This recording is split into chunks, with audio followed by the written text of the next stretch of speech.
Please be seated. Deputy Town Clerk Kim O'Hadi is here. Kim, would you please call the roll? Certainly. Supervisor Schneiderman. Here. Councilwoman McNamara. Here. Councilman Martell. Here. Councilman Bouvier. Here. Councilman Schivoni. Present. All right. Thank you, Kim. We have a busy day ahead of us. Pretty full work session schedule today. It's nice to be here in person for work schedule. That doesn't mean, for work session, doesn't mean the pandemic isn't still happening. It still is. New variant out there that is spreading, but the numbers are still pretty low, and it's nice that we're able to meet in person. We did do this meeting at 10.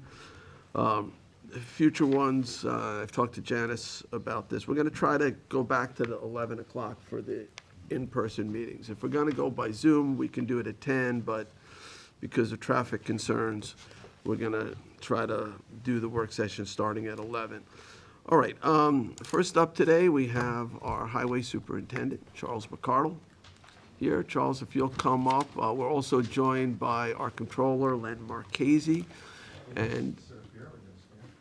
I don't know. Where do you want me to sit? No, right here? stay there. Len, why don't you come up to the front table? We also have our town engineer, Tom Houghton. Tom, do you want to come forward, or do you want to hang out in the... Len, did you get a copy of this? Yes, I did. He's just here in case there are questions. Okay, in case there's regarding questions. this. All right, well, thank you for attending. So, Charlie, I'll hand it over to you and let you make your presentation. Charlie Mcardle, Highway Superintendent. I want to thank everybody for having me today. This was actually Len and Jay and Rick's idea that after maybe I got my feet wet, I could come to the board and talk about what we have evaluated to this point. Everybody in this room is fully aware that there was some distance of agreement between management and the town board for years, which the reality of that trickled down to issues with manpower, and at the end of the day, in my opinion, it was the people of Southampton that were really affected. So one of the things, and again, I'm very happy to be here, is that we took a look in these first 2.5 months of what we think, and everybody knows Jen Woolman, of course, clearly the backbone of the highway department. But without her help, I certainly wouldn't even be up here to do this. But we took a good look at a lot of the things that go on. And on the one hand, not being involved in the highway department previously could be a disadvantage. But on the other hand, it was nice to come in with fresh eyes. And when you ask people, you know, your crew or even town hall, why are we doing that? And you get answers like, that's how we've been doing it, or you know, even the crossover between other agencies, why things were going the way they were. And I think I had that advantage of having, you know, fresh eyes to see it. And and that's a lot of what we're bringing to the table today. A lot of this LEAF program is a thorn in the highway side.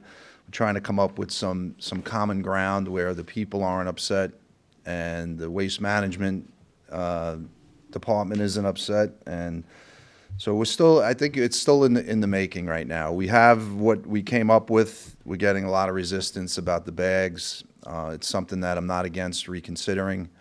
I am totally not going back on the vouchers. I think that program was just not something in the favor of the highway department. I'm not even sure why so much time and effort was spent by the highway department on something that either was waste management's responsibility or something that even should have been in play. But anyway, so the first page we have is about the LEAF program. It's pretty self-explanatory. Right now for the spring, we're going to stick to our guns. You're going to have to bag the leaves. Again, you know, many of you have mentioned the spring has less of a leaf cleanup than it does the down branches and stuff like that. But anyway, this will be our, I guess, our test run with having everybody put the leaves in the bags, and we'll evaluate how that goes from there on. We were asked, and I'm not sure why we weren't in it, but on the second page, the SOS program, I think is a great idea for us. Well, before you move from LEAF. Yep. If you don't mind a brief interruption. So on the, so normally we did the vouchers, and the vouchers would come into our waste management facility, and then we do a chargeback. I think a voucher was worth like 8 cubic yards of material, and then we would charge you, I think, $12.50 a yard or something like that. The landscapers, are, just like you're getting some complaints about, the bagging of the leaves, I'm getting some complaints about the $25 fee. So, because they're passing it along to the residents. Now, it is spring and it's less leaves, you're right. But I've been talking to Tom Houghton about what, sort of looking at the numbers again and seeing if we could charge the landscapers a number similar to what we were charging highway for that. We've been looking at a number of either $15 a yard or $20 a yard. I'm sort of favoring the lower number, 15, which is a little bit higher than the $12.50 we were charging you. But I think that might make it a little bit easier for them to do it. During that,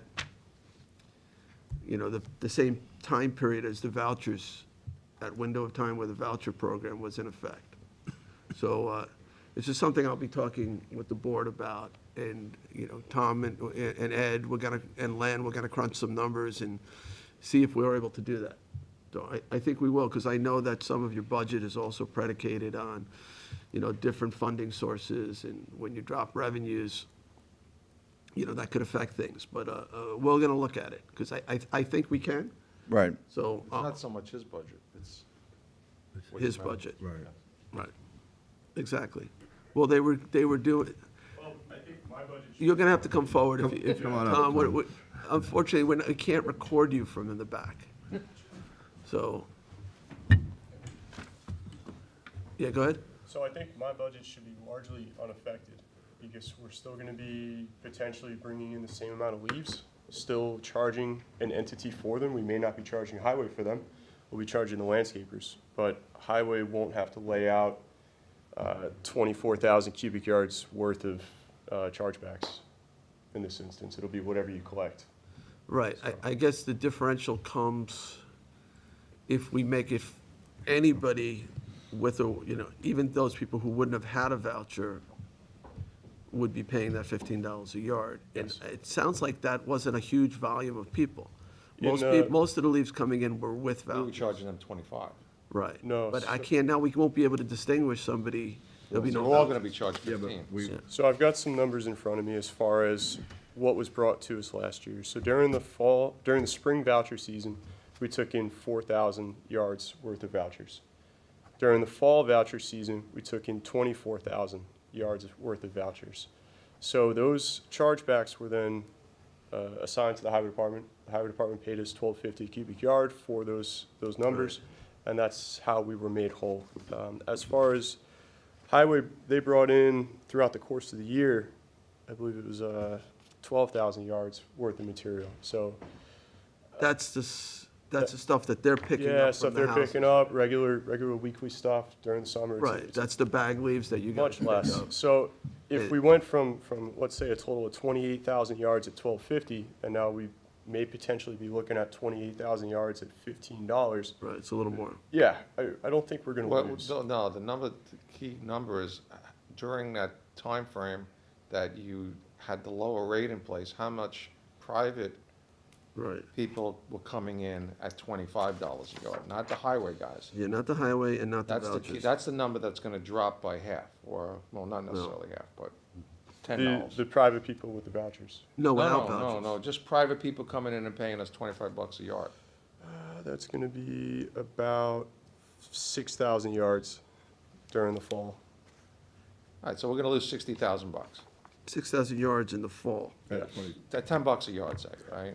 So we'll lose 60,000. You don't know that. I'm We just don't- doing math. We don't know I'm what not- highway's gonna I pick can up do another either. math, but I don't So- know. so- if so he- highway so- picks up more, then. So here's why you changes don't everything. Right. really know that. If you drop your price to 15, We might get. you might get more leaves. Okay. Like, so some of it might be heading west. Now, Bear if in we're, mind, it costs us money to process this stuff too, so I'm not sure if we're making money at 15 or losing. but we're looking at We not need to figure out processing what our it as profit well. We're break-even looking at running these areas as transfer stations, where we don't actually process the leaves, and we do maybe minor processing, and then we haul it on 100-yard containers I got you. out to Brookhaven. But it has to be processed to make that hauling efficient. Yeah, we have to run it through at least once. Right. Now, Once. the reduced fee at $12.50 with highway was tenable because they were bringing the material into the back of the site for us. The landscapers, they drop it off right up front, so we still need to move it a We have to second do time. some, so we have to do that analysis. Yeah. And if we're taking it in at $15 a yard, we're compacting it to half the volume, and then selling it potentially to Brookhaven at $7 or $7.50 a yard, it might work out. It might be cash positive for us. We have to No, just no, do that we're not analysis. selling it to Brookhaven. We Well, have I to mean, pay pay, them. We have to sorry, pay. not selling it to Brookhaven. Paying Brookhaven, Right, and we had to truck it there. right. Okay. And then Brookhaven sells it, Well, whatever they do with it. the end of Yes. the day. But there's a secondary consideration that we can also process some of these materials to make it sellable. But Stuff that's the there right now, I overhead was on- telling him the yesterday, overhead it's on that- gorgeous. Beautiful But the material. Really overhead- nice stuff. But I'd like to keep a smaller footprint of that material. I'd like Yeah, to stay under it- 10,000 we're- yards, we're get out of the restricted. DEC's purview. Right, we're restricted by what we can have there by the DEC. And we've exceeded it in Hampton Bays. It's like holding off the bear. I got you. If this works out with transporting it to Brookhaven, paying Brookhaven a lesser fee, that could lower our volume Good. and bring us into greater compliance. Yes.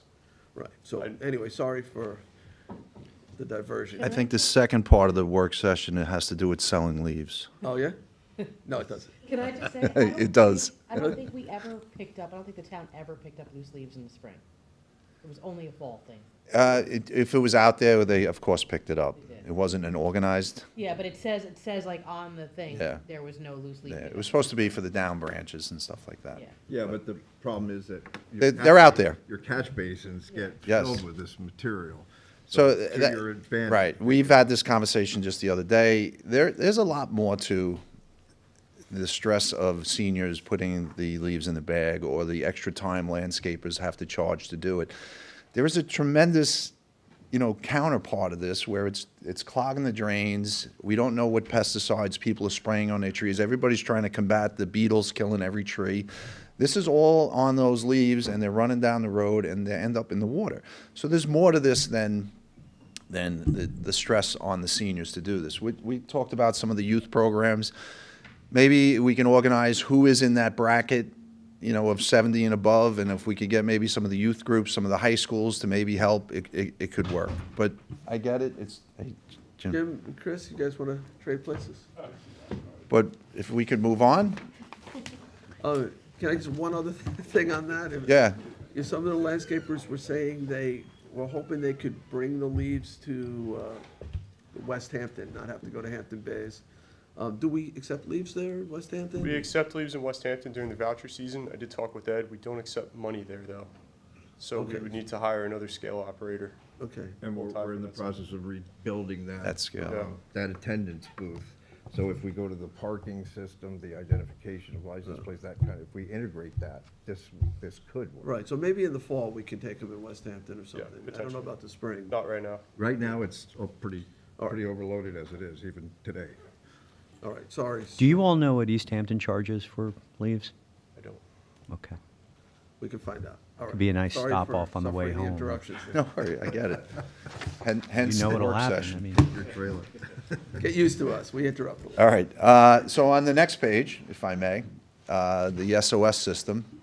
It's something that I guess there was a lot of resistance for the highway department to get involved in. We actually feel that it would be a plus for us.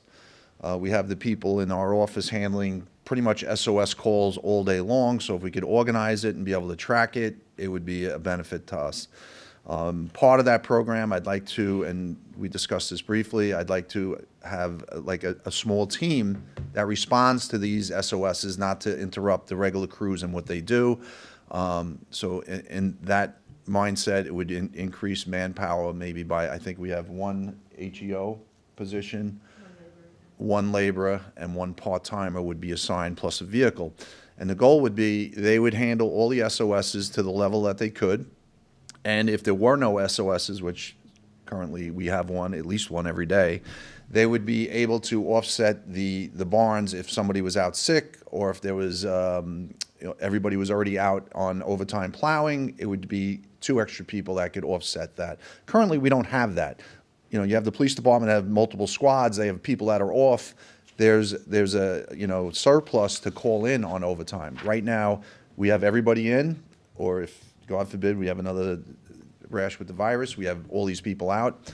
So I think it's a great idea. We can address the SOS, which is great for the citizens, great for the town, and it also have 1 or 2 people as a overlap in case we need them in other areas. I'm thrilled that you're gonna be part of the SOS system.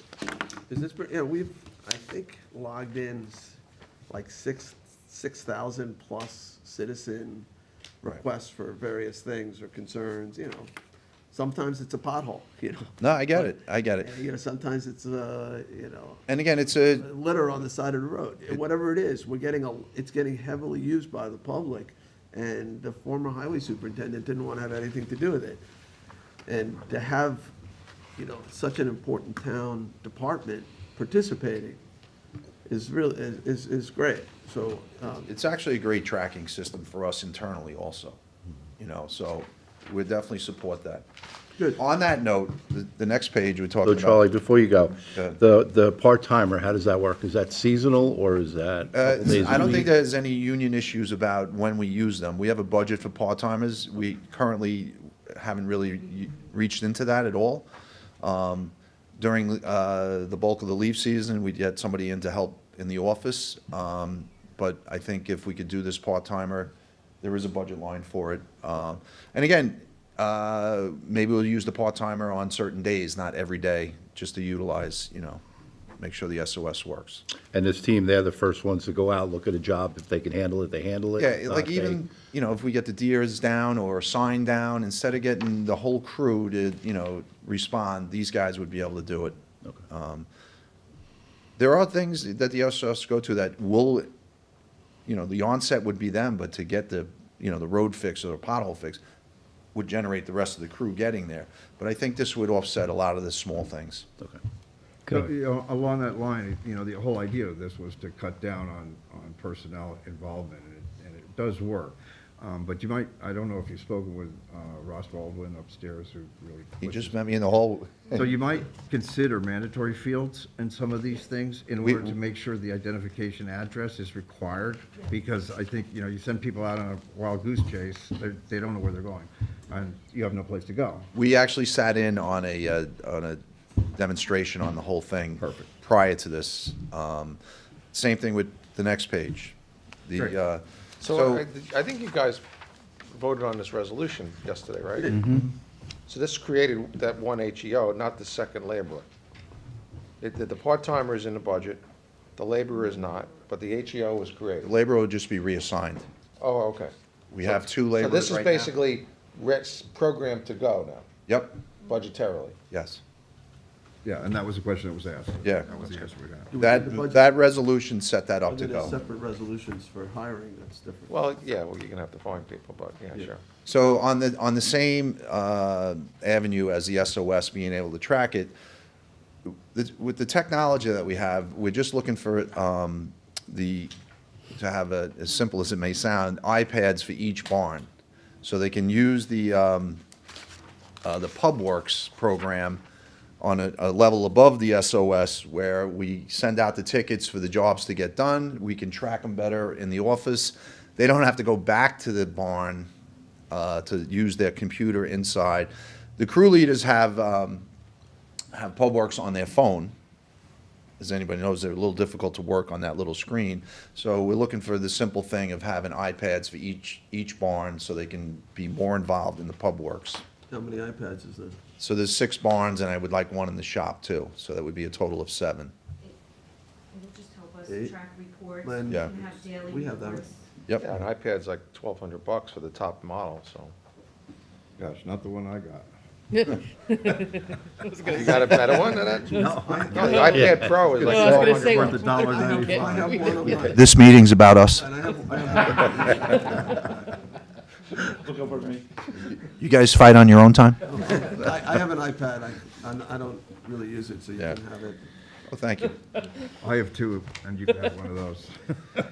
All right. Yeah, too, so I'll you- trade one of mine for the $1,200 model. So Your I didn't get to the actual equipment issues yet, but one of the things that goes hand in hand with that is, for whatever reason, we were very lax on the maintenance program in the garage, which I was shocked about.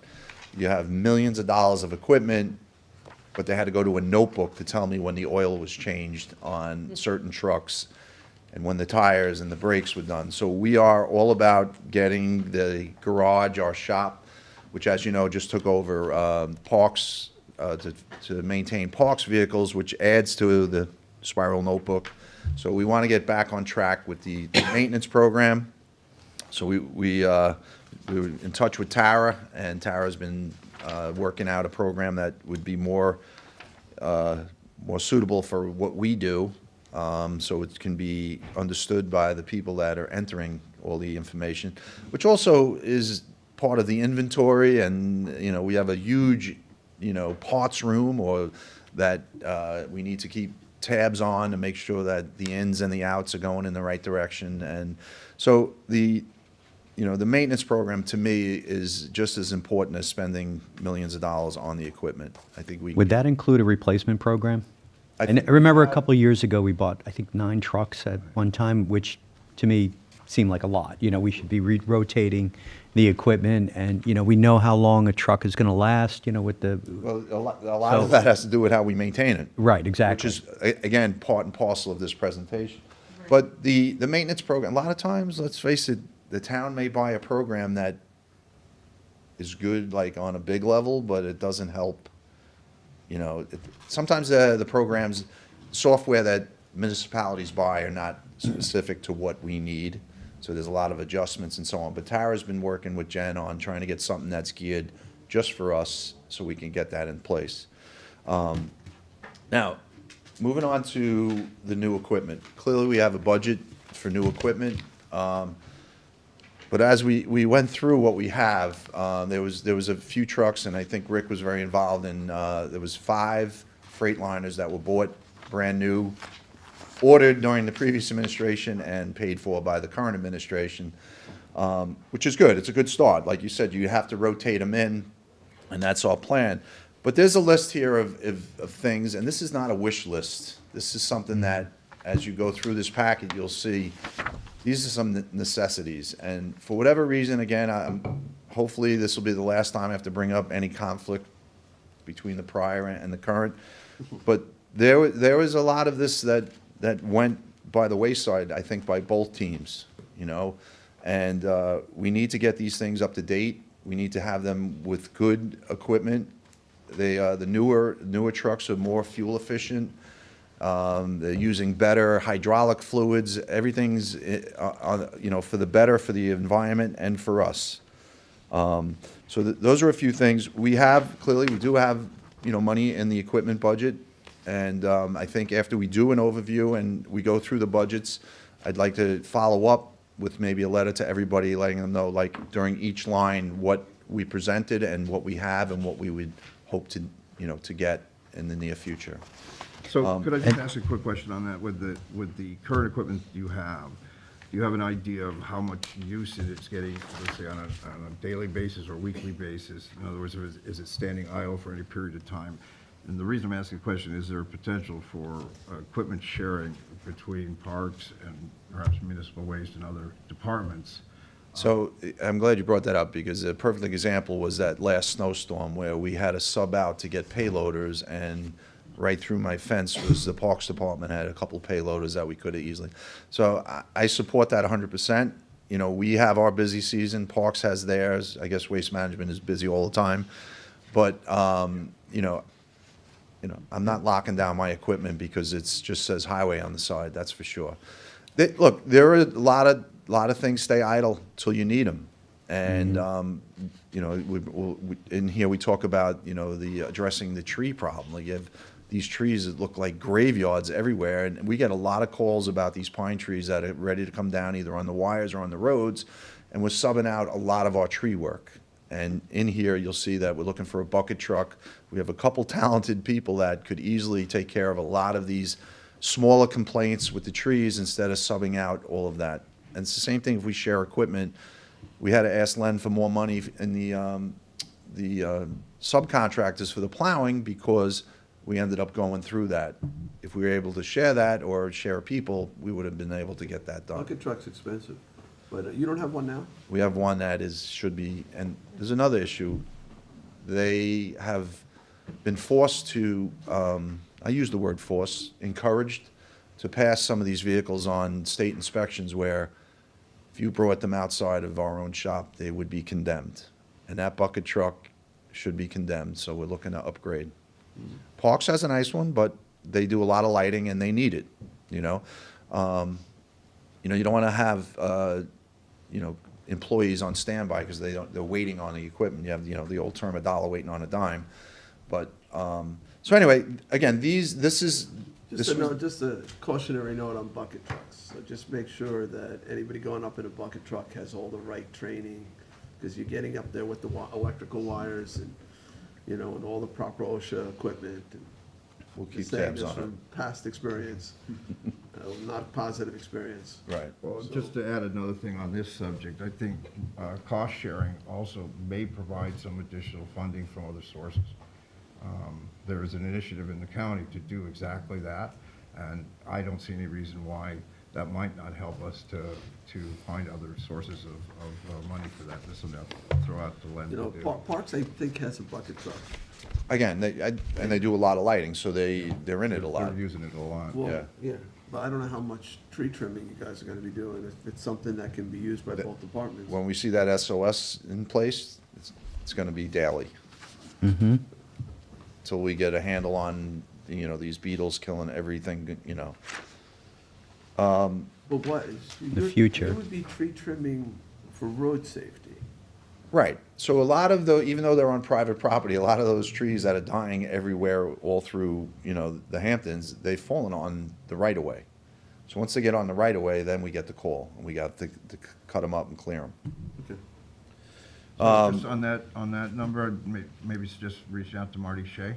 Sure. Because I don't know how you're disposing of those, if you're chipping them and reusing them, or how you're doing that. I know there's restrictions on what the state wants, but there's also a program for PRBs where they're looking for, it was an idea that was floated quite a while ago. So Marty may be able to give you some help with that. Okay. Thanks. All right. The next page is just for your information. It's what we're thinking about for the next year's equipment. And again, I know there's a budget line, but we may be clearly looking to increase it to get these things up to date. We have a third page there, which is what we're thinking about in the future, 3 years from that, not next year, the year after, just to give everybody a heads up. Now, the pictures I want you to take a look at this is what was left to me.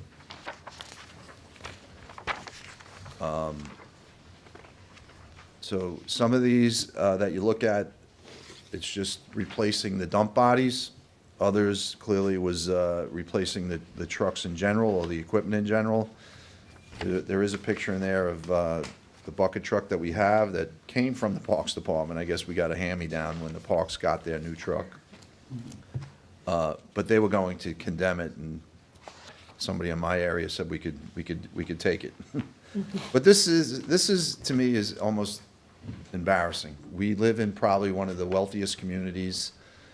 The town board always is proud to explain how well we're doing with bond ratings and with I know it's not CPF money, but how much money we have in those accounts, and we have our highway crews driving around with this type of equipment. To me, it's embarrassing. That's why I brought up like 5-year projections on Right. the lifetime of equipment. We know how long they last. Yeah. And so we should plan now We for, should, and I'm to gonna replace be whatever here needs to be every year. replaced in 6 years or whatever it is. They have, Yep. they- So- they have a line in their budget for pay-as-you-go, but plus they also bond for a lot of this stuff, right? We bond for this, We do both. right? So we've always made, replaced equipment as we go, so it sounds like, Maybe the request wasn't asked. I don't know what the difference, what does present equipment mean? Like, I don't know, new equipment. Now, So present equipment mean, are you asking for a bucket truck here? Yes. This is what we're presently asking. Present, so the present new equipment request. Yes. Should be added to that. So you want 7, in addition to what you have currently in the budget or programmed in to buy, now you want to, if I had a magic wand, you want to buy 7 new trucks, 1 bucket thing, all of these things. That's correct. You have it, what's this all total? Like, give me a, throw out a number.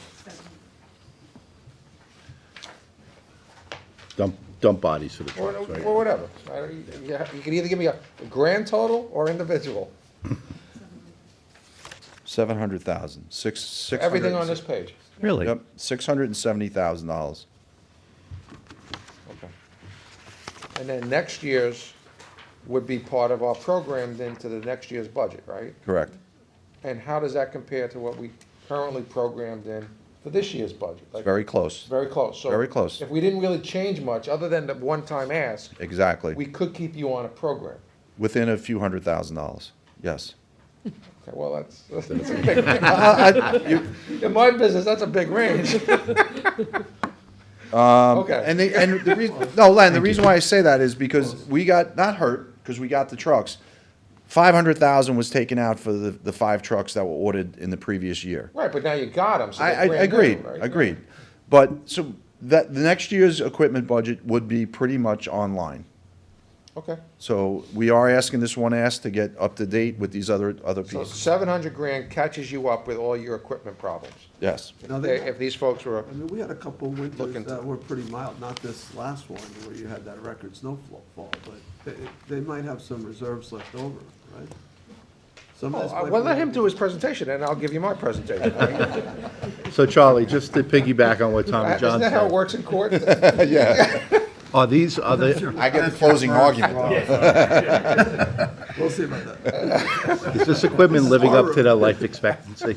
So look, the little that I've learned as I've been in there, we are making changes right now, and part of the changes are, you're spending all this money and the equipment's out in the weather all year round. So we're gonna propose some shelters for this equipment, and there are, the salt's the big killer for a lot of them. We're gonna schedule more of the washing down the vehicles. I know that runs into some issues with the runoff, but I think the key to this is that we gotta put these things inside at the end of the day, and we'd get a lot more lifespan out of them. There's simple things, you tilt the back of the bed so the water runs off, and, the guys have to take time to wash them down to get the salt off and to get the salt spreader off as soon as possible.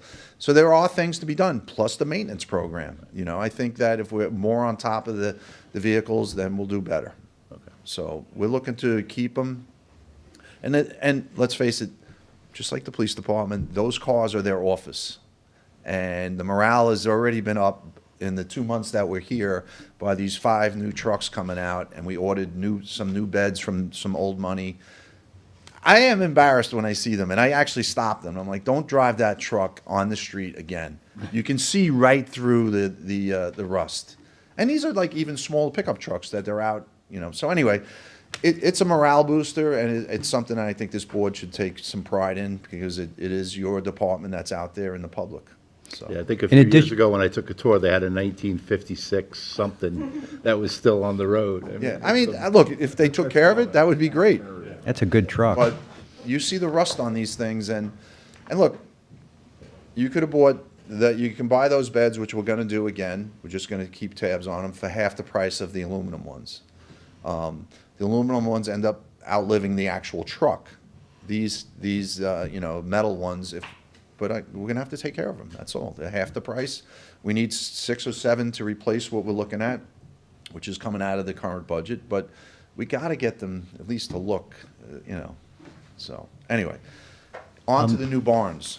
This is something that. As far as barns, equipment, I think there's good transition. If there's any crud or rusting hulks or anything in any of the yards of, old trucks, we can get rid of those too, right? We have all the barns were screened on, and I am running this place a little different than it was run, and every crew leader is in charge of their barn. I honestly say to myself, I'm not going there unless you invite me there, but every couple months we're going to schedule a inspection of the barn. And when I first got here, there was some of these things were still registered and insured that haven't been moved in years. So luckily Stephanie in the office is now getting on track of getting some of these things off the insurance and stuff. But there is a lot of dead weight around these barns, and they are going to be responsible for cleaning them up. We actually were going to bring a lot of the things to Hampton Bays because Hampton Bays actually has the most of the dead wood in the back. Yeah. So we are going to clean up these areas and get, and again, they're going to own their barns. They're going to be responsible for them. So we are going to clean So that you're up. gonna scrap metal them, or you're gonna auction? Yeah, well, the equipment we're going to auction once we get it all together, but the scrap metal, yeah, we're going to, get it up to gross showers, see what we can get for it. But that brings me to the barns. There are some pictures in the back. These barns are a disaster. Hampton Bays is the nicest one, and I think that was built in the 70s, if I'm not mistaken. We did some minor repairs in Bridgehampton with the roof.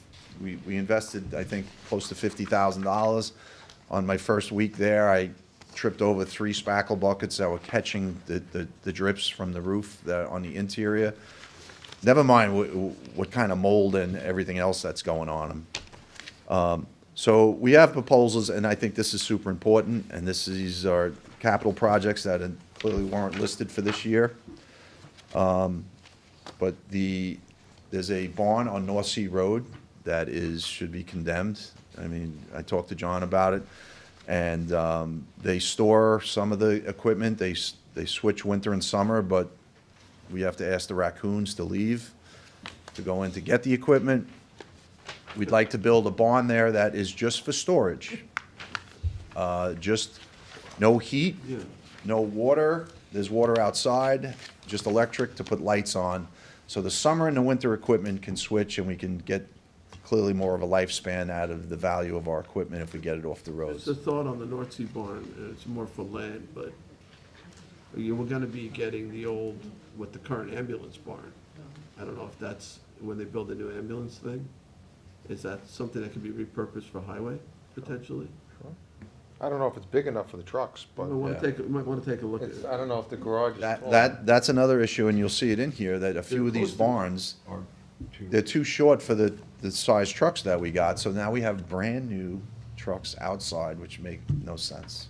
You might wanna just take a look at Yep. the current ambulance barn is gonna go to us when the new barn is finished. And we have to figure out what we're gonna do with it. And if we. We'll take it. Possibly, look at it, if it doesn't meet your needs, then you have to build a new one. Right. And we'll find another purpose for it. And again, that barn that I'm talking about on North Sea Road is a garage, not a barn. And we have to separate the two because it's not heated. It was just to keep the equipment out of the weather. It only has one bay. Yeah, Not the new it's one. pretty close to the ambulance barn. Well, you rotate them. That's the old one. Right, Yeah. that's what I'm talking Yeah, about. yeah, they end up putting equipment in there, and they use a floor jack to whip it around to get it so we can fit more stuff in there. Look, it was flooded, there's a trailer there that they use as a sub-office that needs to be towed out of there. The whole area needs to be This cleaned is the out. North Sea one. This is the Yeah. North Sea, on North Sea Road. Right.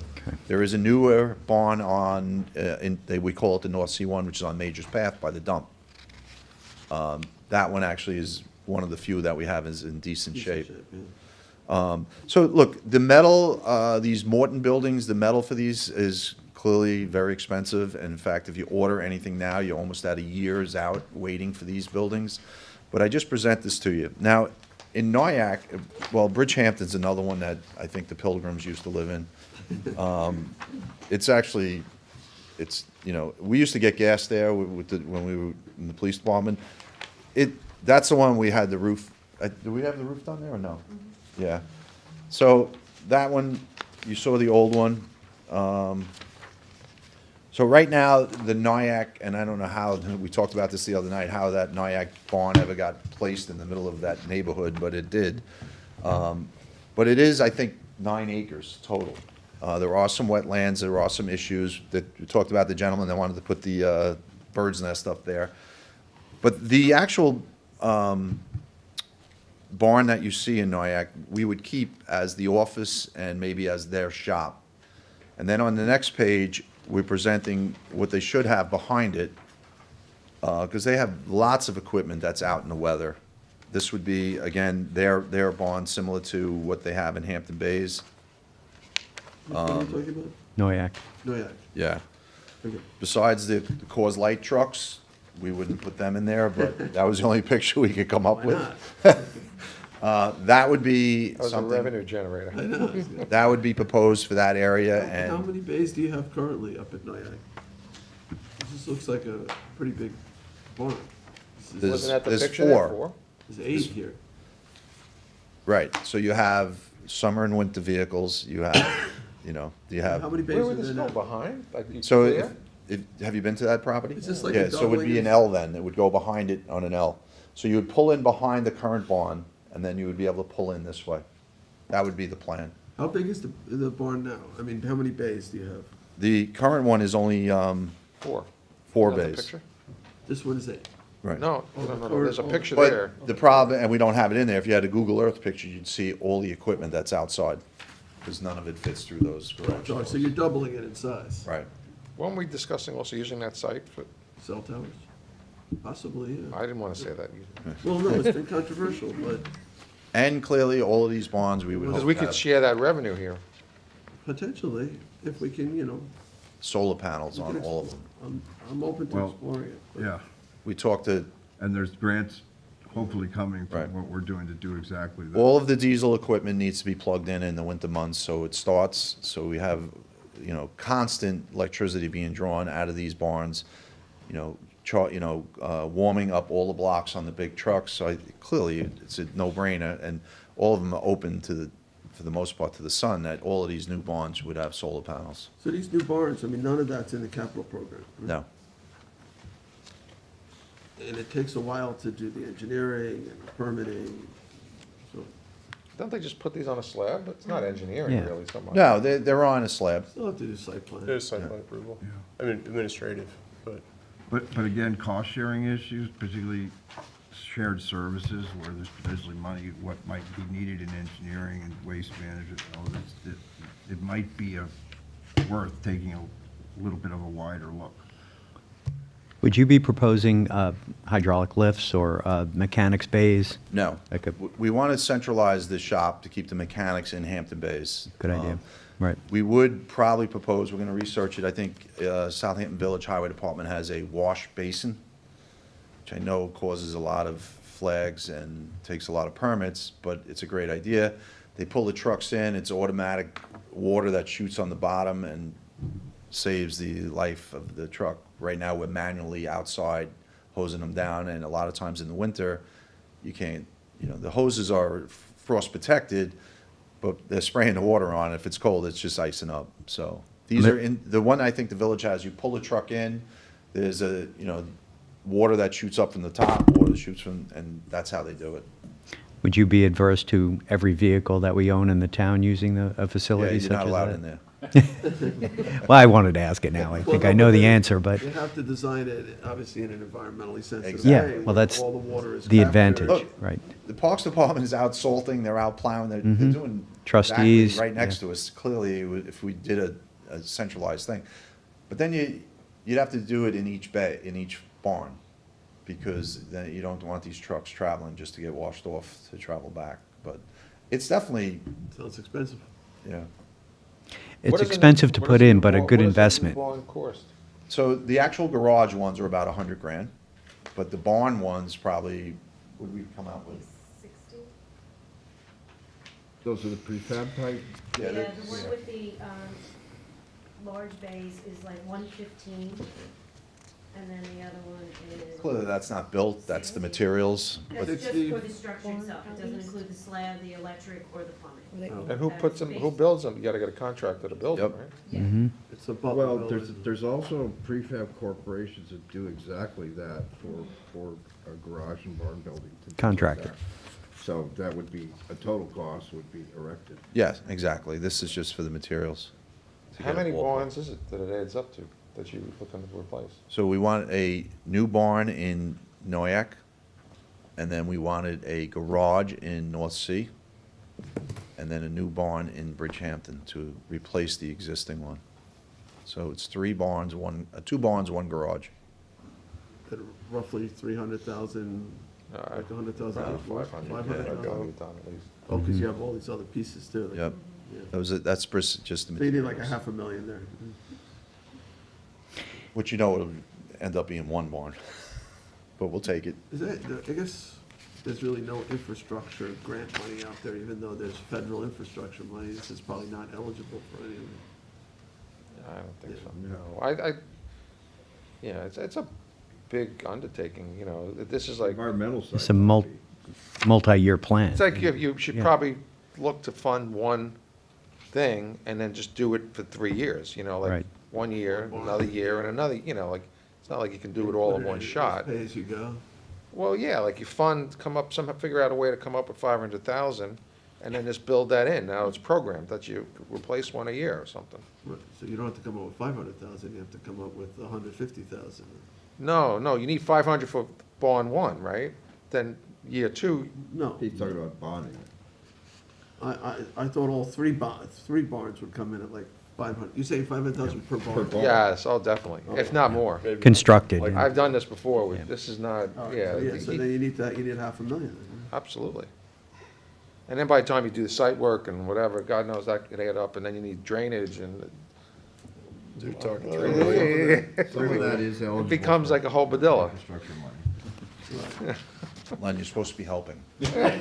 So, No, I'm giving you like a there are way, other a agencies- roadmap would be, Yes. let's fund 1, and then let's just keep that money in an appropriation, and then you do 1 a year for the next few years. like a pay-as-you-go capital fund, Yeah, right? yeah, Like some of the other departments or agencies have that. yeah. I think we could do that. Clearly, It they're in gets need. I reflected see in- that picture is worth 1 word. You don't need, It's you don't need reflected 1,000 in to the- figure that out. It's reflected in the tax levy, so. Yeah, I'd be interested in going back in the old budgets and seeing what maintenance monies were applied to this for equipment to end up that way. I was kind of, Well, if you want, I'll give you an Alex was not, was very frugal. He that's wa- one way of saying it. Well, he was, and he did not spend a lot of his money that he was allocated. And so over the years, we've accumulated surpluses in the highway fund. All right, so some of that, we'll get to So- that, right? Some of that can be applied. Yeah, Okay. sure. But But at we the end wanna of the make day, sure we it have backfires. But he also, that's why you have bad equipment, because he never spent it to fix the stuff, so. Right, but we want to make sure we maintain surplus levels that are at the mandatory level, but also, you know, the proper level in general to make, they're rainy day funds. I don't want to start depleting them. But if they exceed what is a reasonable amount, then I think that money, should be available for some of this stuff, so we don't have to borrow for it and pay interest. Agreed. All right. It's almost like a long-term enterprise fund. Well, it's a standalone fund. It is standalone. Well, I mean, from going. You know, from it one has fund to the other. balance, I mean, and it doesn't affect But the some general fund or the part-time expenses go fund. up, asphalt's probably going up because there's a lot of oil in asphalt, and oil is going through the roof, so. Sure, it's fuel. Salt, He has to I pay don't for know, fuel salt. oil, he has to pay for fuel and everything for the trucks that, Right. Ultimately, it comes back to the tax levy, which we try not to increase the tax rate best we can, because people are hurting too. So we'll have to just look at it all and figure out there might be some new revenues. And we want to deliver the service as well as providing safety for our employees. Yeah, Yeah. and plugged into a long-term maintenance. How are we plan. doing on, Right. speaking of on revenues, where are we with CHIPS money? They didn't announce it yet. I think Next week. I think we're gonna do okay. I think we're gonna, All right, just since you brought it up, I just don't think that the town should rely on the CHIPS money. I know in the past, the highway superintendent would come and he'd ask for so many millions of dollars, and the town would be like, okay, we could do that, and they would just minus what the CHIPS came in. It's almost to me like we have to gamble on what the CHIPS is. I think it's gonna be good, I agree, but do you remember, you were probably the supervisor in East Hampton, when the police and fire pension fund gave a furlough on the pension contribution because they had so much money in the bank? And all the municipalities went with that for years. And then in '08, all of a sudden, they turned around and said, hey, the market went down. We're going back to the pension contribution, and it's this percentage. Now, most of them made a lot more money, so the percentage was high, and every municipality had a problem with paying into it. I use that as an example because you can't rely on the CHIPS program. And in my opinion, you really shouldn't be reducing what we asked for by the CHIPS program. It should be for the highway department to use for these extra projects. And you'll see we have a group of extra projects that we're going to be here asking for on some of these roads that one in particular has to be done this year because we'll lose the DEC permit. And everybody in this room knows once you lose that, it's years before we get it back. But I would just caution using the CHIPS as a deduction for the highways budget in the future. Well, it's a budgetary thing, so if we get more chips than we normally get, we don't have to assume that in next year's budget, it's gonna be so high. We'll be conservative in our estimate in terms of what it is Well, like. you get winter recovery, storm recovery money, but they get harsh winter money Right. they add on. That could be 20–25% of your total CHIPS money. So for us not to allocate, nothing against you, but for us Right. not to use $1 million in revenue to offset program costs is not gonna happen.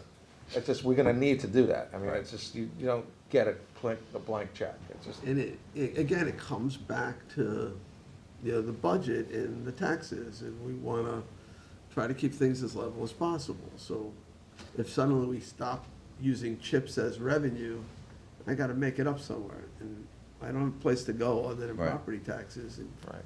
that's, let's hope that this year you get extra chips. That's what I think that's gonna happen. Chocolate chips. Chocolate chips. Chips is, All right, agreed. I highway improvement. just want to caution it. It's not a guarantee. Appreciate Every it. year, you get used to it, similar to getting that furlough. Everybody was used to it, and then when it came back to reality, a lot of municipalities had trouble paying that pension contribution. But anyway, moving on. Another important thing is drainage. Leaf bags, drainage, all related. Drainage is a huge problem we have. And the monies that were allocated, I believe it was 250,000 for drainage, that easily has to triple.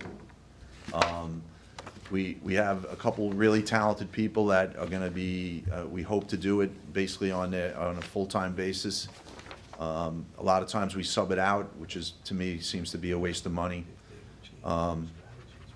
But we identified, I think, 26 chronic problems throughout the township, and that alone, I think we added up, was close to $800,000 of work, whether repairs or replacing or the actual, cleaning out of the drains. So, in the future, the drainage, I don't know if there's monies in other areas that could apply to drainage, but Possibly. we have, We're just talking about that. It depends, I guess, on the design of the replacement. right, There might be some role for water quality money out of CPF if you are mitigating the road contaminants. And, we said we weren't gonna bring up the highway superintendent much anymore, but he this was is the last time. reluctant. This is the last time. For the last When we were doing Mill Pond mitigation, he was very reluctant to, put in structures that did require some additional maintenance, because they had filtration and. Right. And we ended up with a more conventional approach. But, it's something we should look at because, those catch basins, in the old days, they just were kind of designed to get water as quickly off the road and into the ponds as possible. And you have just these pipes that dump in, and now we're more aware that that road runoff, carries hydrocarbon pollution, carries a lot of pesticides and fertilizers from lawns and farm fields. If it's associated with a management process that Then- isn't just flow into the groundwater. Right. Or run off into the bays, then there's a possibility that could, there would still have to be changed. The law there'd have to be agreement to do that. But Right. I think in the context of not just putting in a catch basin and putting drainage alongside a road, but what you do with that material. So, like an example, when you salt, all that salt water goes through those systems, right? of where the source of that salt water comes from is actually pretty critical. And there actually is a law here. I had the law introduced when I wasn't, before I ever thought about even working here or was asked to work here, to prevent the materials that you're getting from coming from areas like fracking areas where you have really fairly high contaminant in addition to the salt for the brine solutions. And that kind of stuff, you know, if you go to chain of custody kind of thing, which the law says, that's a good way to do that, to Right. design these kinds of projects. So it's definitely something to think about. You know, Supervisor brings up a good point of Mill Pond. You know, where you put in a drainage system and then you just, you know, it makes no sense. I agree, and there is a large majority of our drains that go into, right, to waterways. And so, you know, clearly. It ends up being more work for you guys, but it is the right thing to do. It is. And I think that we can explore these things. Okay. We can explore looking at drains differently. And, you know, Alex said, I guess there's a lot of drainage structures that used to exist that don't even exist anymore, that they've been asphalted over or closed. We just had a phone call today with the Suffolk County, There's like 60 of them. was at the meeting last night in Noyak, and they were talking about flooding on Noyak Road, so Jimmy Wilson's our area expert on everything, no relation. He said that when Noyak Road was a county road and turned over to us, that there was several drains that were just lost in the asphalt. So we called this morning asking them to give us the history of where those drains are so we can evaluate what we can do over on that, what is it, Bittersweet or Bittersweet by, Yeah. you know, where the Dead Man's Curve was changed and so on. So we're on that. But we'll have, you know, we'll evaluate the drains and ones that fit the criteria. Maybe we can submit to CPF and go from there. Well, you know what, I think it's probably even worth sitting down with Lisa and talking about this and getting some sense of, you know, what can be and what can't be, what might need to be done in order to Right. make something qualify. Some of these things have huge price tags, which it could exceed the water quality funds. You know, right now it's floating at about 11 million. We're doing IA systems and things like that. So, you know, bear that in mind as Right. well. So, Okay. Almost done here. And we'll set up a meeting with Bittersweet. There's quite a history there, Yeah, we On that talked about it corner. this morning, 'cause they brought it up. formerly Dead Man's Curve. Yeah. So the county dedicated, well, you know best, I bet, they didn't dedicate all of it, and, you know, so, and there are some buried drains that we're trying to locate, and so we'll go from there. But I see. Tommy John is also working on trying to get some sidewalks up in, not exactly that area, but further Oh, we down. talked- So you Right. guys should coordinate. We have a 3-phase project. Right. Right, good. It's, 'Cause that's, you know. No, I was up there. You guys end up having to maintain those sidewalks, so you should be. You have part of it. sidewalks on one side, on the north side, then you have sidewalks on the south side, and you cross in the middle, you know, fire hydrants, telephone poles, we're on it, though. There are 7 patches of sidewalks. Yeah. Yeah. No crosswalk to It get. clearly across. was an intention Oh, somewhere, yeah, I somehow. got the same problem in Eastport, on Southampton side. For the One at a park that time. we have, no crosswalks. Okay, yeah. All right, I see people rolling in, and I know my time is almost up. Road projects, these are ones that are outside of what we have scheduled for this summer, for this year, I mean. And the first one I just want to talk about, we talked about it, is raising Dune Road from Ponquag to the inlet. And it certainly is time sensitive because we have, the DEC permit expires in a year. So I'm just gonna highlight that one. These other ones, I'd love to get that done. well, this is And money. we had done the rest of Dune, well, not the rest, we did Dune Road from sort of like the Quag Village boundary Yep. to the bridge. And all, you know, and we had such bad flooding prior to that project, and now it still floods, but it's not Right. nearly as bad. It's passable in most high tides, where before, it's like any high tide, it was, We had them revisit that, and it's big money, but it's we always something thought that, we were gonna do from the inlet to the bridge too, so I'm glad you're bringing that up. Yeah. It's time to do it. it is big money, but it's something that, keeping in mind that the permit will expire, I think it's something that I think the town board together, however we can get the funds to get that, Do you have a number for that? yeah, it's $1.5 million. Yeah. That's interesting, because the other project was $1 million, and it was a much longer. So there's more issues with it, and also clearly the prices have gone up since that was done. I think Janice I'm sorry to interrupt you. I was at some county resiliency meeting. Janice, would you come forward just because I feel like there's got to be a couple sentences and we're not going to be able to hear you on the Right. recording. Good morning, everyone. I just wanted to say that I recently, like 2 weeks ago, was at a county resiliency meeting, and they asked us to list priority projects, and I put this as the #1 priority project for funding. Oh, good. Like I just said, well, because it was all about this kind of, resiliency planning. So Aram and I were there, and we said we should just put with Bridget Fleming, and we put it down on there's a few more meetings and stuff to happen, but they were asking us priority projects in the town for funding, and I just wanted you to know I listed it. That's great. Access to their county.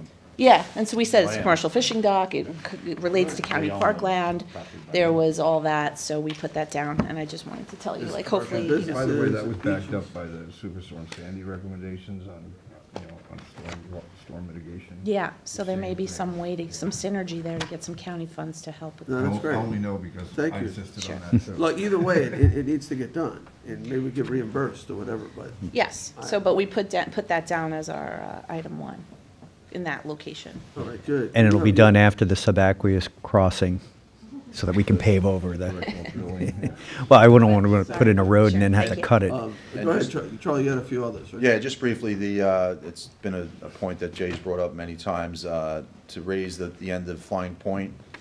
We have a plan, it's at 127,000. Trout Pond and Job's Lane Bridges, they were denied the state's funding, but we're reapplying, and we had Assemblyman Thiel and Senator Palumbo add their support. So hopefully, when they relook at that at the end of the summer, we'll get some monies to redo the So culvert. that's these reports that you included in the. Yeah, exactly. Half of the Trout Pond culvert was built over 100 years ago. It's actually very cool under there if you ever It's- crawl in there. whoever did Stacked it- rocks, it's just. It's But amazing. it wasn't built to take, the. But it is. Well, it has. I don't know if it Has. is. It has. Right. It was built for horse and buggy, and now we got Cement trucks. going over it. So we also submitted all of these, thanks to Frank, to see if there's any grant money through the, what was it, the, Hazard mitigation grant. right, which it's pretty intense to apply for them, but hopefully with Frank's help, we can get some of these into We're the using- project. What is, that's the Jan mitigation Masiano? grant? The hazard mitigation, is that what? Hazard Yeah, mitigation grant sorry. program. Is that Jen Messiano is preparing that? Jen is helping with preparing the grant application. Very, very complicated. Probably one of the most complicated grant applications I've ever seen. Very labor intensive. There's a lot of history that you have to supply that, And the state dishes department and FEMA, they provide very little support or assistance. Lots of paperwork, but very little support and assistance. Sounds like an NS, huh? On But- Job's Lane, there's got to be a different way to Money's do that one. I'm not the engineer, Jay, but a lot of people have looked at it. Tom, have you looked at that? I have not. There's got to be a prefab thing that we could just pull that thing out and plop something in. Yeah, because that's how it They works. sell it at Costco. I think you can pick one up. You basically Actually, I saved Jay's drawing. Get a gazebo while you're there. Get a pen. You know what I mean? You got your membership card, Jay. Just go. Pick one up. Prefab, cement, culvert. They make 'em. I know. I just, I'm Like thinking the about. army, when they show up, they could drop a Pontoon bridge, really yeah. quick. Be a 1.7, you go. 1.7 million is a lot of money. It's a one-lane highway. Everything is a lot of money now. Anyway, that concludes my Well, Charlie, presentation. one quick question. On the Dune Road part, 15 inches, we're raising it 15 inches approximately. In How some does- areas. How does that relate to the work that we've already done on the west end? So there were dips on the west end that maybe weren't that critical, but there are some issues going There's to it. more on this side. And the other And question is, Let me just finish though. You can't just lay asphalt on top of the asphalt. There Right. comes a point in time where you have to dig it up and you got to put, a surface below it. And that's their plan. And you also have issues with some of the driveways, so there's drainage, but go ahead. and Road I that sticks in there, if the road is raised, we still have access to Road I? Yeah, they talked about it in the plans, it'd be one of the spots where the water will have to go because of the pitch in the road. Okay, because that's an active spot for people to go over the walkway to the Yep. beach, and it's kind of a mess. There's no plan to pave any of that or anything? I don't think so. Is that a trustee road? That's trustee, Yeah. okay. Just in closing, I know that there was a resolution the other night regarding some of the salaries for the employees. I'd love to be invited to a executive session to talk about the impact that it might or might not have with my crew, if you keep me in mind. Thank you. Okay. Thank you for Well, I coming. want to thank you for coming. I- You had initiation by fire. I'm not talking about today, but I'm talking about that snowstorm. 20-inch snowstorm, and, not only do I think you did an excellent job, I really appreciate that you reached out to other departments and other entities to help them, which I haven't really seen in the past. So, whether it's, the parking lot for the police department or the Shinnecock Reservation or whatever it might be, you were, the village, you were like looking for ways to help. And it's a nice sort of change of tone. So I just want to say I really appreciate that. Because when you're in an emergency and you're just trying to fix the problem. Exactly. You want people who are like, how can I help? How can Well, I help? that being said, I know for a fact that without the board, and, Rick is our liaison, my hands are tied, and I want to do a good job. The workers want to do a good job, and we need the town's support. So, thank you. Yeah, and that storm, like, you were in the EOC. That was sort of a first. I haven't seen the highway superintendent there, but I also was able to come to the barn, talk to the guys, and that felt good too. That I felt more welcome. They actually Wow. were surprised you were there, so it went around both ways. Good. Well, I appreciate it. When you have an emergency, partisan politics, there's no place for any of that stuff. You just come together, you say, how do we respond to the emergency? And that's what people expect of government, I think. Got it. So, appreciate it. Thank No, you. I just wanted to make one point here, just quickly, while we were talking about it. One of the reasons your cost is coming out at 1.5 million, I think, plus the design and permitting, is because they need to raise the bridge to prevent storm surge, but also going to an R permit, which is 60 tons. Right. For first responder vehicles, fire trucks. and Talking things about like Job's that. Lane? Yeah. I- That's one Let's of the. face it, Job's I Lane, think prefab, we need to explore prefab. you have projects on Job's Lane that have cranes that could build the Empire State Building. And, there's one of the reasons why we're, Yeah, I mean, it's a fairly innocuous Yeah. design here, but you're trying to consider what's under there, as you yeah. said. So, just one last thing, and I'll Plate. move on. The- I know that everyone on the board has a hamlet or an area that they're, assigned to, and I know that when you go to these civic meetings, a lot of the questions have to do with the roads and so on, and maybe, again, the last phrase about the past, they weren't willing to help. But if you come to me with the individual problems, we will do the best that we can to address them, bring them to the forefront, and try to get them addressed as soon as we can. So Charlie, on that point, I wanted to say that you and Jennifer are like my SOS system.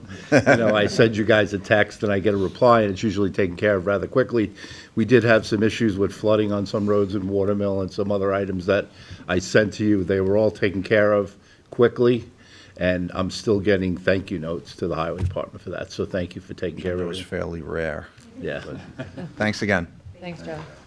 All right, Thank thank you. you, Charles. All right. I'll be right back. All right, so we're going to move on to our next topic.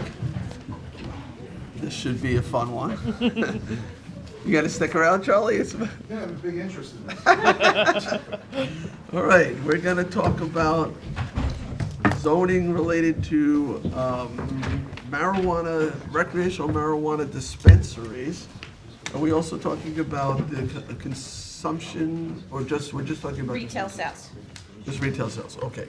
So, as the board is aware, the other day, we put zoning in place dealing with medical marijuana that we had work sessions on and public hearing on, I believe. So, medical marijuana is a sort of a different animal in the sense that, it's to deal with medical conditions and, we sort of wrestled, was it more like a pharmacy, is it more like a doctor's office or a medical office? And we said that certain commercial districts, basically, through special exemption standards, could, would be suitable for medical marijuana. Today's conversation is different. More recently, New York State legalized recreational marijuana.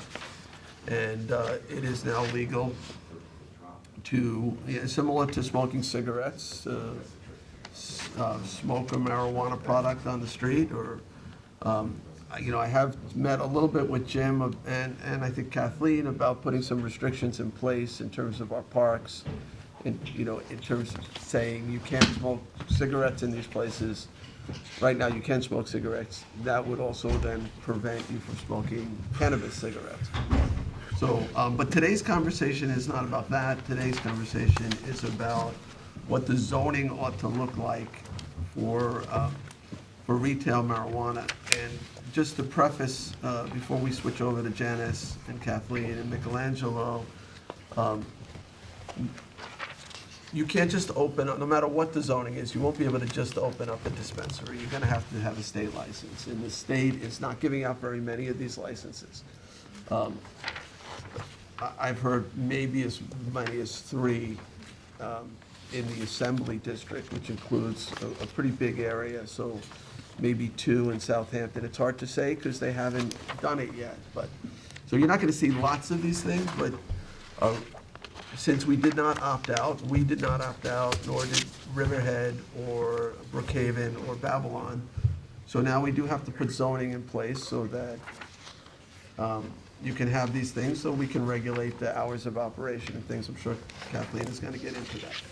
So that's our conversation. We've got a half an hour set aside. I don't know if that's gonna be enough, but who would like to begin? So Janice Shearer, our Land Planning and Development Administrator, begin the presentation. Thank you. Can I just be really clear for the public? We're talking about medicinal. Not medicinal. Not medicinal. Right, this is zoning for. Just to make it unclear, retail. And this is not even on-site consumption, that's a different thing too. Okay. Right. So we're trying to break this This into is sort where of 3 recreational categories. marijuana products can be Can be sold. sold. Can be sold as a retail, like you going to buy any other item, and you get it and you leave. You're not on-site doing anything, so Okay. that's what this is. And good Thank you. morning, Mr. Supervisor and members of the board, thanks for having us.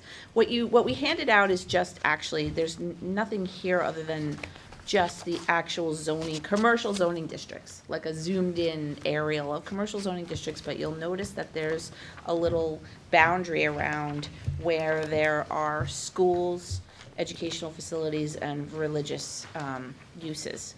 And that is where, by law, by the state law, we must maintain a boundary between them.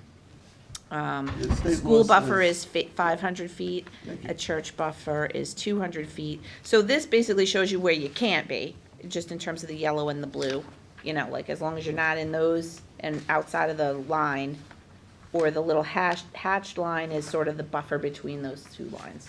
So this, it's not where we necessarily want it to be anyway, but we just wanted to point out in these commercial districts, you would then just be limited to the balance of when you subtract this out. You couldn't have it anywhere near these uses.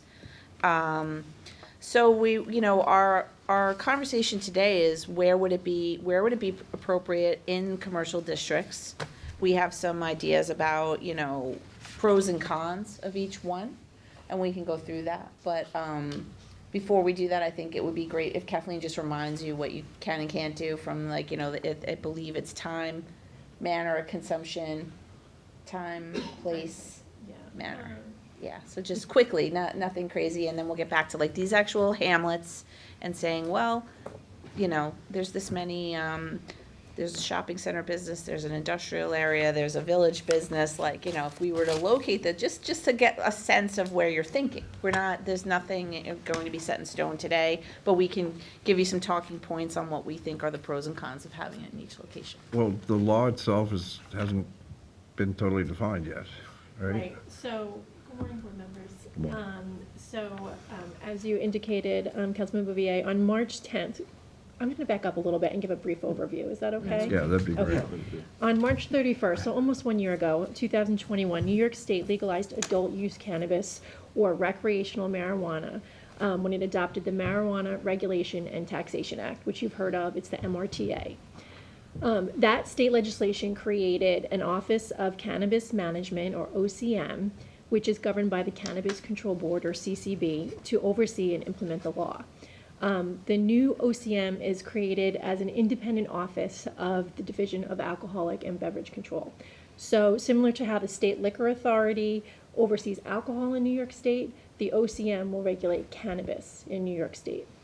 And as part of that authority, OCM will issue licenses and develop regulations outlining how and when businesses can now participate in this new industry. About 2 weeks ago, on March 10th, the OCM introduced proposed regulations addressing applications, eligibility, evaluation criteria.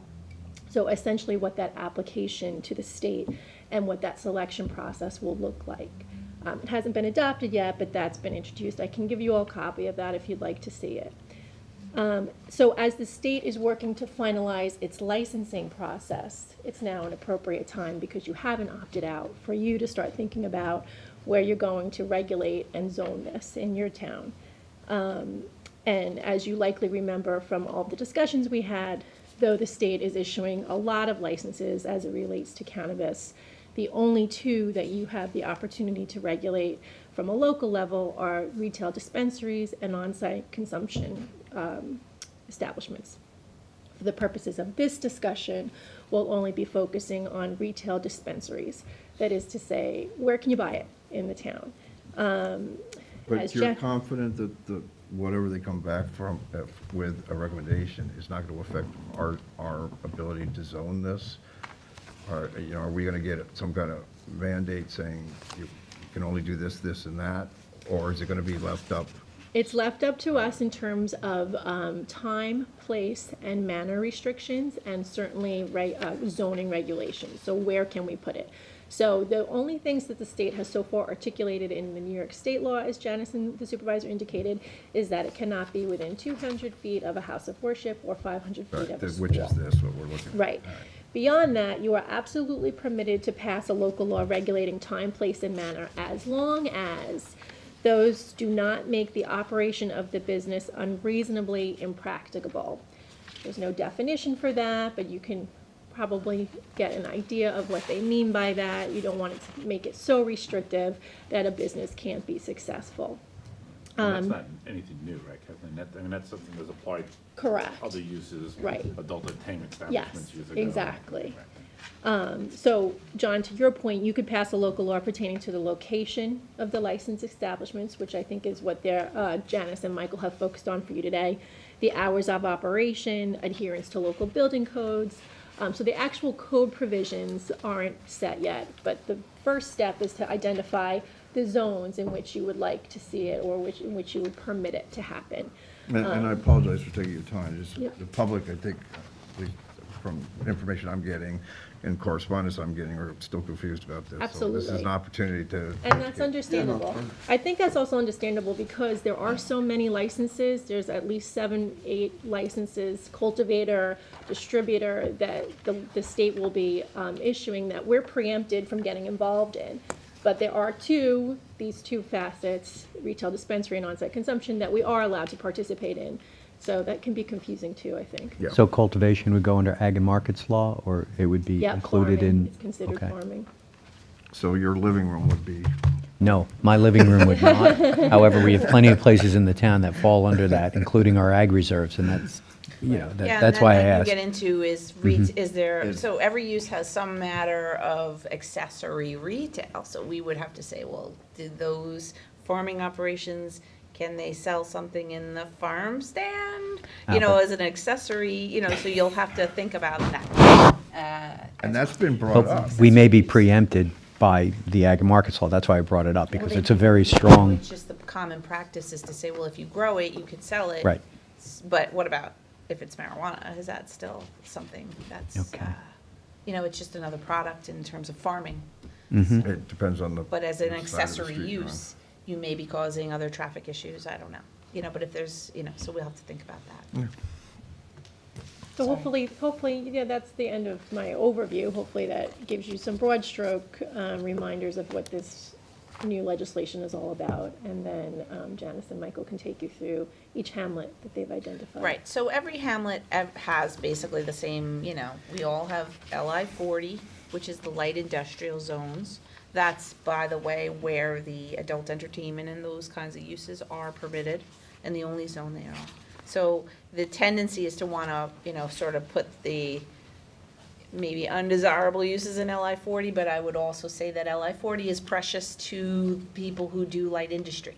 So we also need to always remember that there's a limited amount of light industrial zones, so if you start putting retail in light industry, we just recently said physical fitness facilities are allowed in light industry, which is good, as a synergistic use where appropriate, but you'll have to think about, well, is a retail establishment in LI 40 also a synergistic use? So there's LI 40, there's highway business. We like the idea of, you know, just the highway business, but there's a limited, like, highway business is not typically meant for, you know, constant traffic. It's supposed to be like your PC Richards, you're not buying a washing machine every day, you're not buying, you know, those kinds of like industries that are less intense in terms of traffic. So we have like, you know, highway businesses, County Road 39.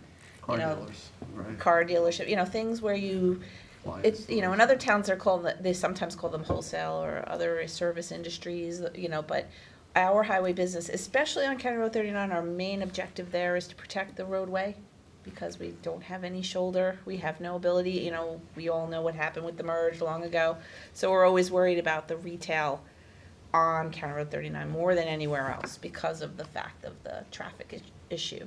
But highway business, if you have a standalone building and somebody's just going there to purchase and leave, that might not be, that's a nice, you know, model. Shopping center business is another commercial zone, and as you know, that's your, you know, your Chinese, your pizza, your, you know, this, that, and the other thing, Petco, you got all your stuff. So is one of your stops in the strip of shopping center business, the cannabis that you can buy. It's just another retail to us, you know, you have to look at it like this is retail.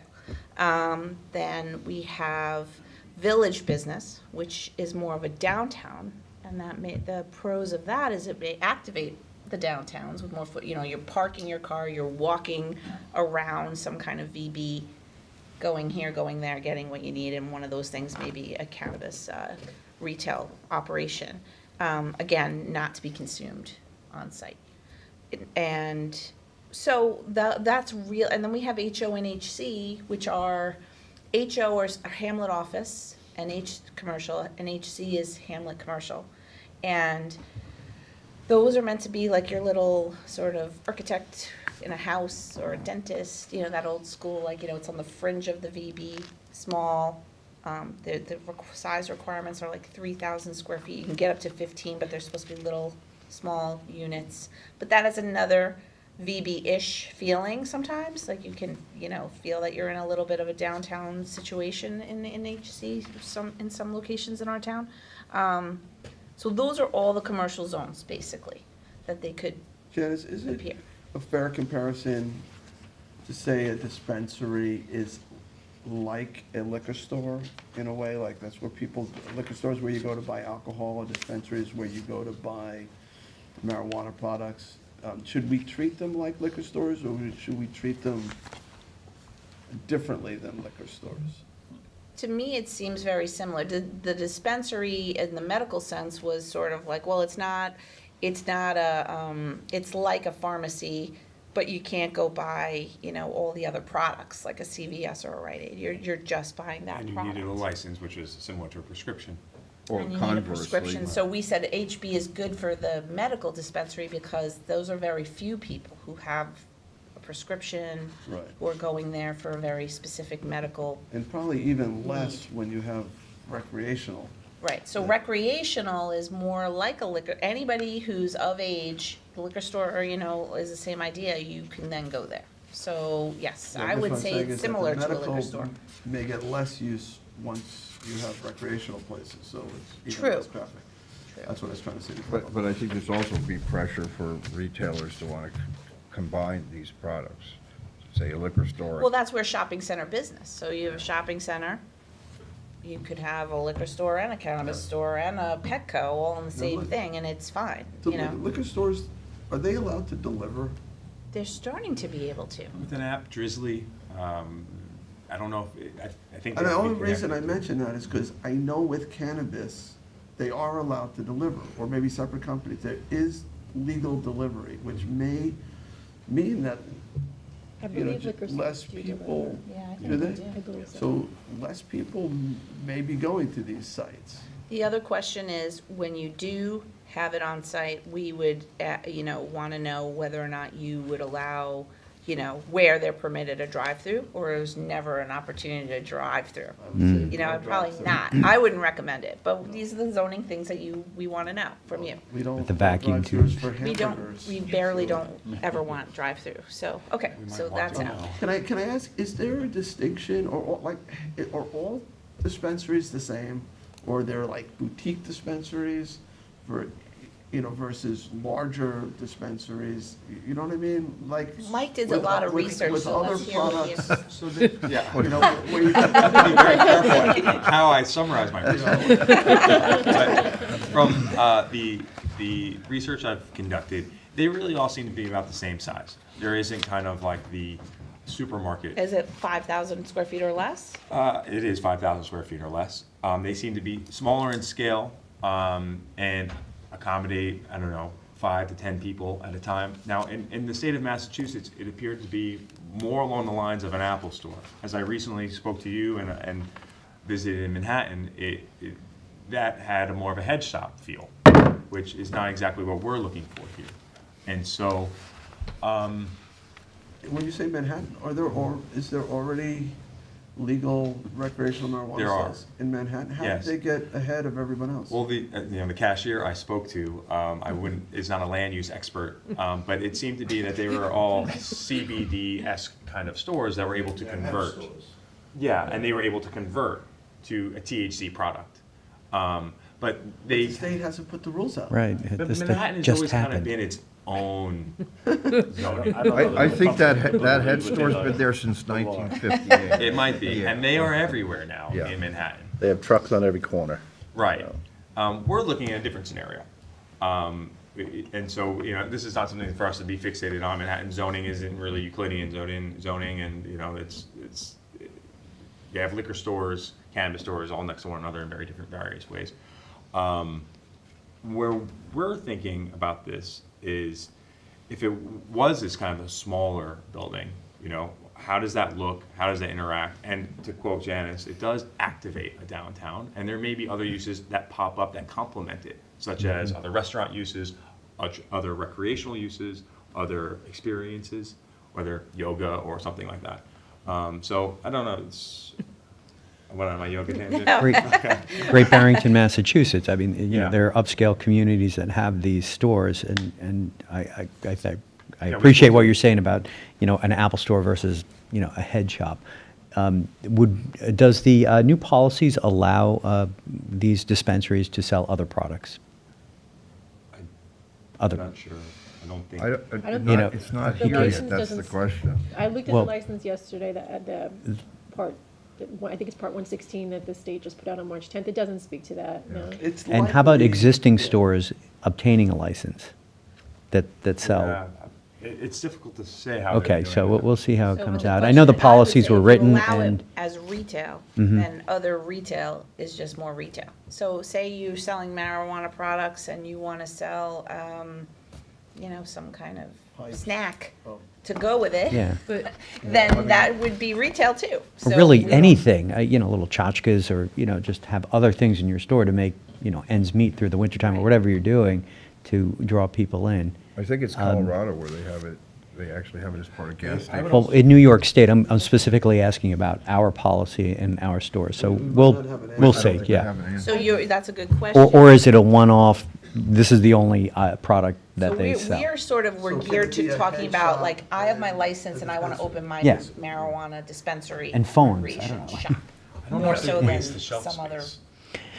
they can buy a cannabis T-shirt in any store anywhere. Why would they focus on having alternative products when they have if we were to have one of these sites east of the canal, we may only be one. I would imagine it would really only focus on the cannabis product, would be. So What I do you- have, I actually have a question, because I went to a presentation on this at the Association of Towns training, I don't know if anybody else, so I think Rick did. And there was a gentleman from another state who stated that, you know, anybody can walk into a liquor store, right? You can go in with your 12-year-old and you can walk into a liquor store and you can buy a bottle of alcohol. Then in their state, that's not how it worked with cannabis dispensaries. You had to show identification at the door. Nobody underage could even enter the store, That's so right. it wasn't Correct. somewhere you could take your kid. So Correct. to sell other things, you know, you're going there for a definitive purpose. Like, you're not going there to pick up some cannabis and a snack and a soda. You're going there to purchase cannabis. Right. And that's actually a great point, but the chief police, I believe, of Great Barrington said, you know, in the comparison of a liquor store to a cannabis store, that a liquor store has more of a negative impact on a community than a cannabis store, based on this officer's anecdotal experience. And that might be one of the reasons, that kids are heavily exposed to alcohol. With a liquor store, you can enter, like you said. But cannabis, it's like walking into a bank. But so what he was saying was basically the liquor store would have, like, you know, flyers in the window, like vodka's on sale for $12.99. Cannabis stores couldn't do that. They could have no advertising on the front of their store. So my question is that a state regulation or is that a zoning regulation? Good question. I think that would fall, that's a good question, and I will look into that. I think that would fall under your time, place, and manner restrictions. So manner, in terms of We could say display, no advertising. site plan, We've seen language regulations. that restricted the word cannabis, the word marijuana being Or the displayed. leaf. Right. Yeah. You know, that kind of I thing. can't recall if those were in New York State or other states when we were looking at codes to kind of, to learn from. But I think the other products, the other retail, and maybe I'm wrong, but what Councilman Scavone was talking about, were like the vape pens and things like that, that might be associated with cannabis, you know. Right, and that would all ashtrays be or whatever, in there, you know, but we would, Clips. you know, Grinders, kind right. I haven't seen any of that in any of the stores that crosses the state. No, I'm not- I just think it's a question of, they can sell all those products legally everywhere. If you have the one place where you can sell something that's illegal everywhere else, I don't think they would even bother putting anything but cannabis products.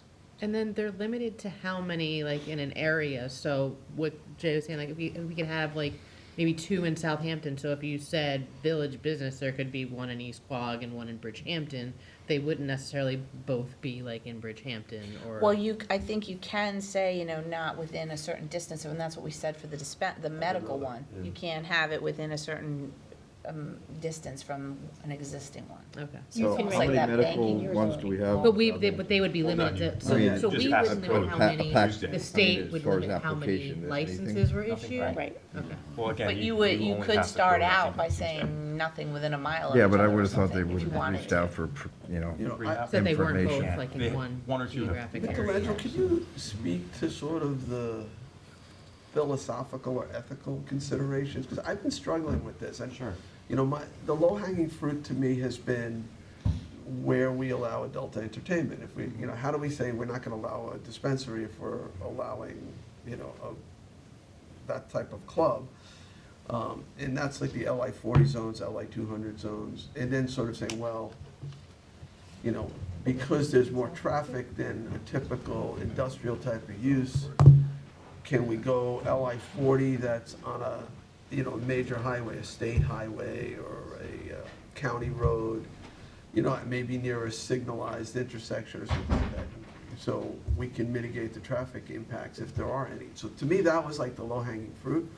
But, you know, I know that New York State has been trying to sort of destigmatize marijuana use and decriminalize it, and now they've made it legal. And, you know, I don't necessarily want to equate somebody who might be using marijuana to somebody who may be engaging in pornography. Right. Well, I think it's less of an ethical question. It's more of, this has already been in existence for 10 years in certain states, and we're learning from them. So if we speak to the police chief in Massachusetts, they'll say, the people online for cannabis is everyone. They weren't able to profile people that they thought they would be I've heard actually primarily senior citizens. Yeah, right. So it was, they realized this was. It was brought up in the presentation. This serviced the community as a whole. Now, when we speak to the West Coast, when they first did it, they had some concerns, so they allowed it only in LI 40-esque kind of zoning, which ended up creating green rows, where they'd only have several cannabis stores in an industrial use. And they were like, well, we didn't want that. And then they also had an incredible amount of people headed there away from their downtown, which they also didn't want. So 5 years, 10 years later, they modified all their codes to allow it far more flexible zoning. So it's less of an ethical in that sense, where you get to learn from their past mistakes. So Right, well. But also, what- like you said in the beginning, regulating the use of tobacco. So just as an example, we're planning a downtown in Hampton Bays. You wouldn't want someone to then go buy a product and then be using it in Good Ground Park, right? So you would want to regulate maybe tobacco use in the park, which this would then follow. And so then it's not as much of a concern. And if the outside of the building is not somewhere that no one's consuming it there, and no kid is allowed or anyone going in there, and it's not really identifiable, then maybe it's not a terrible thing. And I hate to use Hampton Bays as an example, but, maybe it's not so bad in a downtown, a walkable hamlet center, if it's not real, if the architecture is good, the signage is limited, But I have kids, we talking about this in Riverhead too, downtown, and my argument is like, I don't really want to walk around and be like, maybe inundated down the with road, if we smells find and there's things no like that. problems, but I would think a starting point would be, You may want to limit them over to To the LI 40 and LI 40s to bring them begin out with. later when everyone's used to it. You could do that, that's up to you. I like the idea of evolving the zoning to do this, to help us learn and slowly move. That is completely up to you. That's why we're the here. other issue I've wrestled with is, do you really want it near where, there are lots of families and kids, like a shopping center, that's not necessarily the best place to me, because, you go in there with your kids, you get a grocery store, do you want it next to a marijuana dispensary? So I've sort of gravitated toward these LI 40 zones, but not all of them, because some of the LI 40 zones are residential. Others are Right, you're on gonna major introduce a lot more highways. traffic. You do have a pocket of LI 40 on County Road 39, you have a pocket of LI 40 across from Gabreski Airport. Like, to me, those type of sites might be appropriate. Whereas other LI 40 zones that are in neighborhoods off of main highways, I don't know, because of traffic considerations. And also, So, not they're also- doing industrial things in some of these zones. You don't want to mix But I realize that. that Cars and- together. Cars and trucks. So the other thing to think about is if we are only allowed 1 or 2 permits, and we allow it in LI 40, and we get our 1 permit in LI 40 in a place that's less desirable, did we miss an opportunity to reactivate a downtown? Now, this isn't the idea that if it's in the downtown that we end up with. Is this how we want to reactivate? Yeah, there's so downtown? many other Yeah, I'm opportunities entirely to sure. revitalize the That's downtown. fine. There's So so So many we're- other so ways. I'm- As a base, I'm I'd getting the rather sense have that a VB's out. Performing Arts Center downtown, that to me would be reactivated. So let's get rid of VB as one of the options. Absolutely. Right now. Yeah. So we're still, LI 40 is still on the table. SCB is kind of along the lines of VB, not so much. I think we should eliminate SCB, that's the Alright. shopping center. So now we got LI 40, HOHC, No, HOHC. and highway business.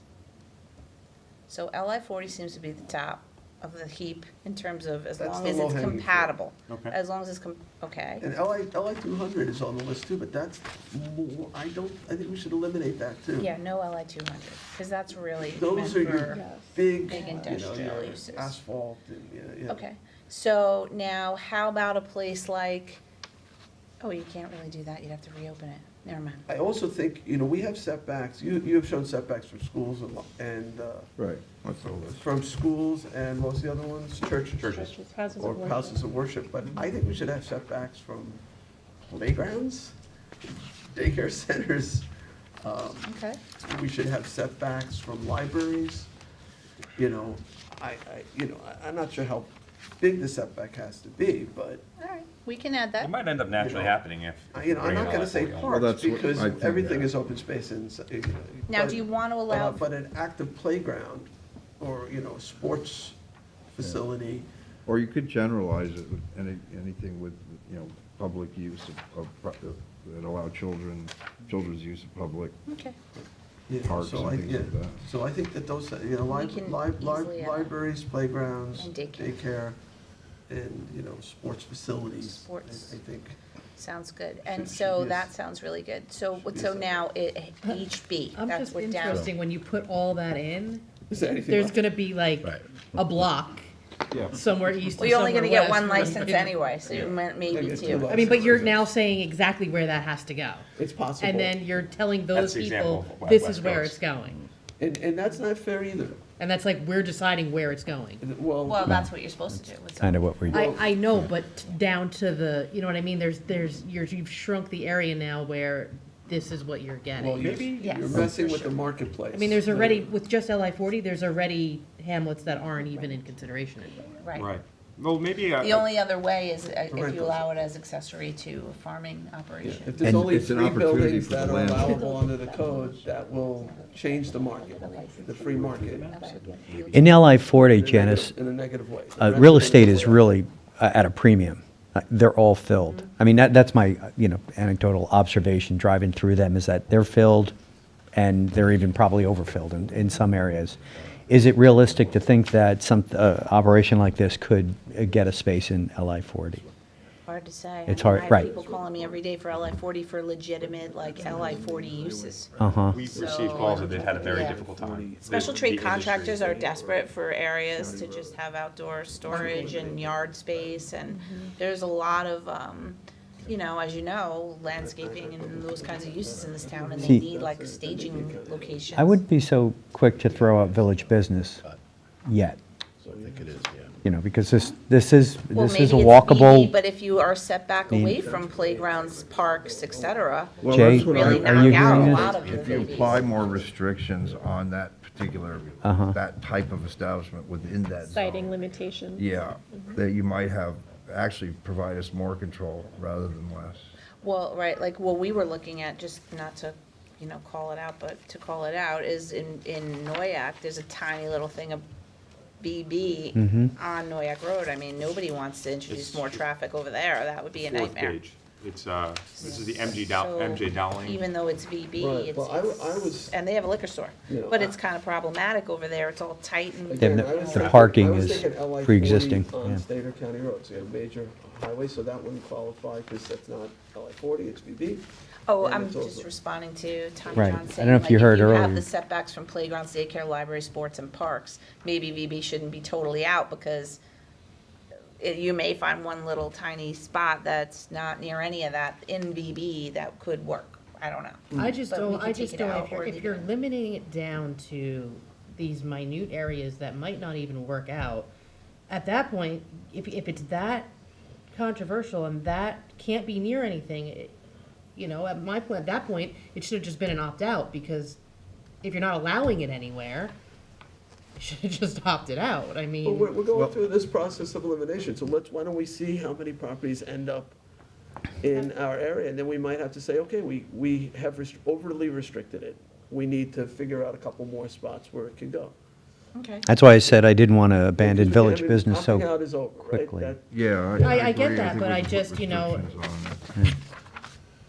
I mean, if you're limiting it from being near all of these different things, you're basically saying it's an undesirable thing. You're labeling it as something that's undesirable. So it's, at that point, why are you allowing it if you don't want to allow it anymore? Well, if it was HB and it was just somewhere you drove up and got a standalone site, like the medical one kind of, and you went there and, like, I don't know that anybody necessarily has a problem with it, but if it's The like traffic. a parking nightmare and a traffic nightmare, Well, then, but it's, you're then not, we do. it's So we have a pass-through lot of retail, HB you're zone not property. staying there, you're not consuming there, you're in, out. And largely, that's a model for online sales, frankly, which I think a large part of this will be anyway. I think you've probably already confirmed that. But we're also limited, right? The overriding limitation is the number of permits that are gonna be allowed altogether in the township. Right? So we're not talking about an onslaught, but potentially in the future, how we evolve, if it does evolve, mortar retail is not there. And What for have we this, I'm crossed not out sure so- it's gonna be there. Janice, what have we crossed out so far? I crossed out VB But it may be that we'll then drill down after this meeting and say, with all those siding limitations, is there even anything left? And even in a place that anybody would want it. We'll check we it can do an out. analysis. We wanna do this exercise without talking I to you want to give you because, one other setback. Okay. Like, this can't be next to a home. I really feel like if you're in a commercial zone that borders a residential property, that's probably not appropriate either. How about So- apartments? Yeah, or apartments. I think, yeah, we're gonna have some setback. You don't want revolving traffic, is that So- what you're implying? No, I just feel it's like, it's not, even if you're in, let's say, an LI 40 zone or HB, if we decide HB, but next to it is a residential property that is zone residential, that, I don't think that's fair. So I think that it's gotta be in a commercial zone that doesn't abut a residential zone directly. now here's a random thought. I mean, I which could be I'm wrong sure there, everybody too, won't but- like. One question Sure, before you go start ahead. that. So the consumption lounges that are gonna come down the road, they don't sell anything? They sell products you they consume sell on it site. that you consume on Okay. site. Like a You don't bar. then buy it and take it with you. Okay. You go there to consume it, and those would sort of be more along the lines of what we're saying to some degree here. Now versus retail is where you're just buying it with it in your bag or whatever you're carrying it and you leave. Is there gonna be a limit to how many consumption sites are gonna be licenses? Yes, Yeah, all you consumption can- sites. You can absolutely do that. That's a good question. I don't know. Well, You I mean would assume if they're, licenses or if they're the states? doing this, they're gonna be doing that too. So, I think that if we had to find a kind of a rough equivalency, that, I guess that is like a bar. Right? It's a. and- Which and I wouldn't we're want gonna have a whole retail to separate be conversation about whether there confused. are places where, most people probably are gonna use these products at home. But some may wanna do it in a more social setting, and we'll have to figure out. Yeah, like the cigar shop. That's what Yeah. Or their it's like in- backyard during a barbecue. And no one that I know of has said they want to do a lounge of any sort in the town, so there may not be actually a demand for it. But at some point, we're gonna have to visit what type of zoning would be appropriate, and whether you wanna co-locate, if you're having a dispensary, should next door be a lounge, or do you wanna have it far away? Well, if the consumption site is selling products for you to consume, I don't know, I don't think they would wanna be next to a dispensary. The only other zoning we didn't talk about was resort waterfront business, which is supposed to be a recreation. So the whole point of RWB initially, early on, and this could be for the I don't support consumption stuff, RWB. is for, you were supposed to be allowed to have recreational activities for tourists. So it allows a lot of recreational In terms of things dispensaries, in RWB. I don't think it's appropriate to have a Okay. dispensary in RWB. And I So- meant a consumption lounge, like something like that might be. We're not something talking like about those yet. Right, but So that's, I let's- was let's just bringing that up. focus just So 'cause- no boat sales and no boat consumption, is that where we're headed? All right, so I'm still down to basically LI 40, no HOHC, maybe limited VB, but probably not SCB. And What about highway business? highway business is the last. We haven't talked about highway. Problem business. is the highway business, we would have to say, the planning board would have to say the existing roadway network is sufficient. Right, you so. know. It would have to most- have a special exception standard saying you need a traffic study, basically. Well, whatever, but highway business is on major highways, right? But we do have a lot of highway business zoning throughout the town. Right. But as you said, it was supposed to be destination places, that you didn't go every day to. Right, and that's why you justify When- dispensaries, because they're not an And everyday how often do you thing. go to a car dealership? Not that often, right? I'm assuming that what we're talking about now here restricted to probably one or two licenses at most in the town, is that what I'm understanding? So. The we're- state will. The state will, but we're gonna try to follow that guideline, I would assume. So We have to. this isn't really what I'm concerned about. I'm more concerned about how this evolves and to the consumption issue too. I'm sure that would be restricted the same way. So, the on-site consumption and things about venting and, there's a whole things that would affect the building, I would think as well. That's a whole nother story, and I think we should have a separate work Well, session I think on we that. did, that's what I'm Yes. saying. That's why we're sort trying of to getting break all them over the apart so we place. don't My conflate them understanding all. on dispensaries is that those people who are seeking licenses from New York State to have dispensaries have to show that they have a property, that they show the state where they plan to sell it, Yeah. and that it conforms to zoning, which we have not done yet. So they need to sort of go and say, this is our business model. And I think there's a referral back to the town too, for our opinion as to whether we like the business model. We can regulate the hours of operation if we want them to close, let's say, at 6 o'clock at night. And we don't want it to operate on the weekends or something, whatever is reasonable. I don't know what's reasonable yet, but we can regulate some of those things too. No, just one point I'm trying to make here is that you're dealing with a very low amount on, as far as applications go. Maybe one or two.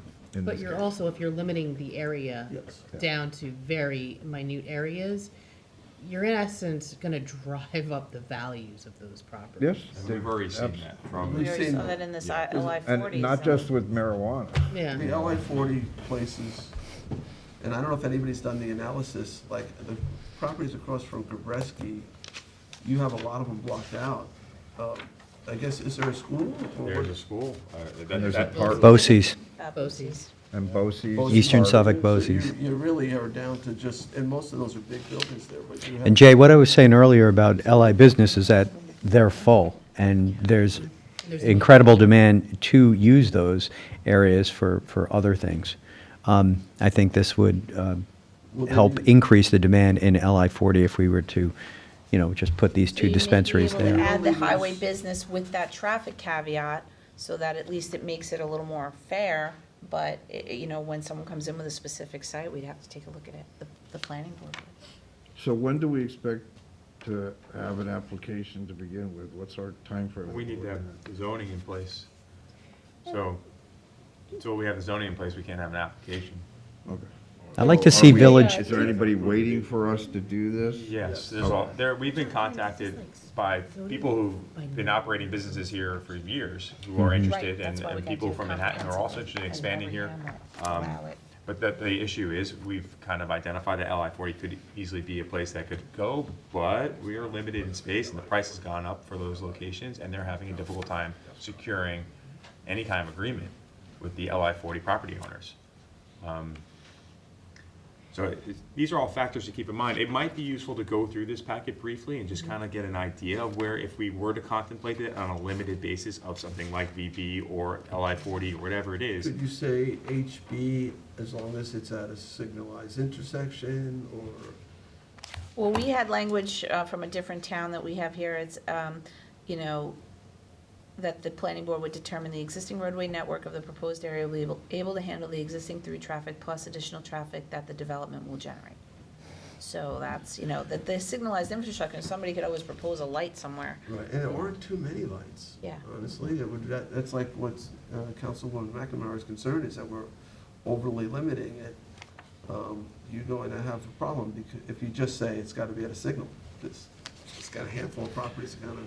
No, we would Need just that say, we need a traffic analysis. It's just like any other use, like that's why we say SE. It's not guaranteed to be permitted. It's maybe permitted if you meet those So criteria. can you carve out a piece of village business, like what the supervisor was saying? setbacks. Like, yeah, I mean, Yes. but that's not, okay, so why don't we see where we're at with that? Well, we Go from can, there. but we can be sensitive to your concerns. We'll Yeah. try to drill down on what makes Could- sense, and if it's near someone's house, and if all the things you said about the daycare, What do you library, et think- cetera, because we might end up with I've nothing. heard there are like these little boutique dispensaries where they carry very limited amount of stuff.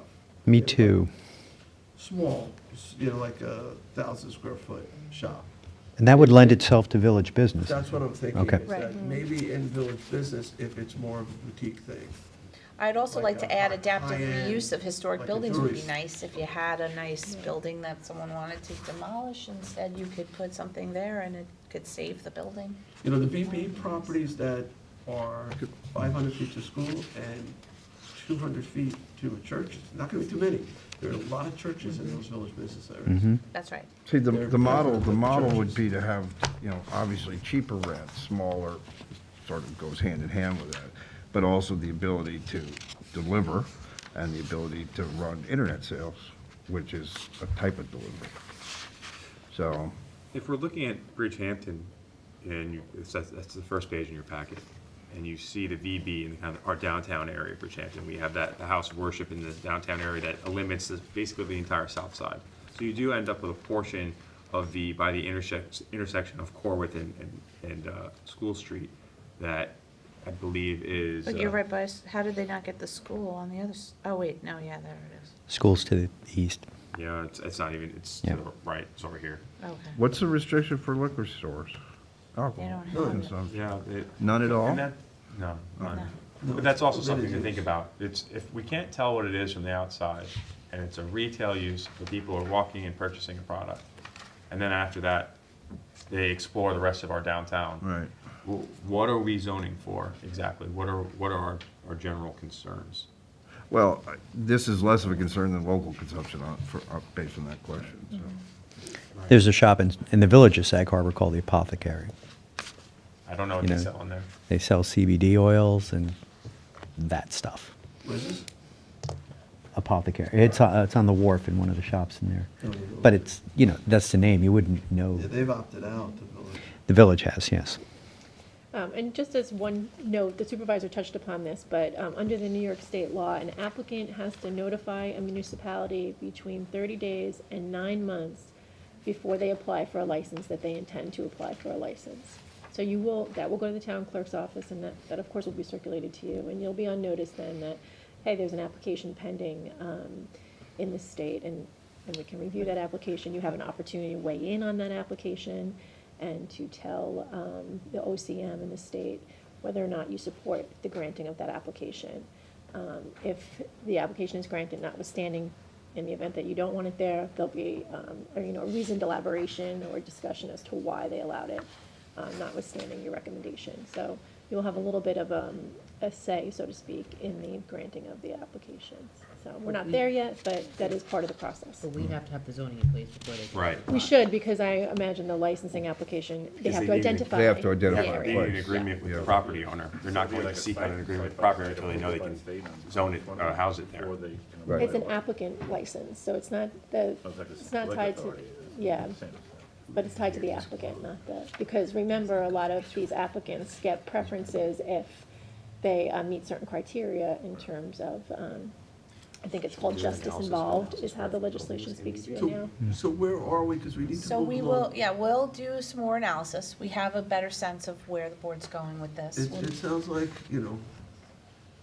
LI 40 under certain conditions, HB maybe under certain conditions, maybe a much smaller boutique-y kind of store in VB under certain conditions. I mean, we just need to have, So we'll a kind of better come back sense. with a better sense of standards and, and everything's gonna go to the planning board to determine that they Yes, so meet it'll the always be a standard, but special you may have exception. different standards in different zones. Yeah. So LI We can do 40 that. may have, the easiest standards, and highway business the second toughest standards. okay, And we then understand.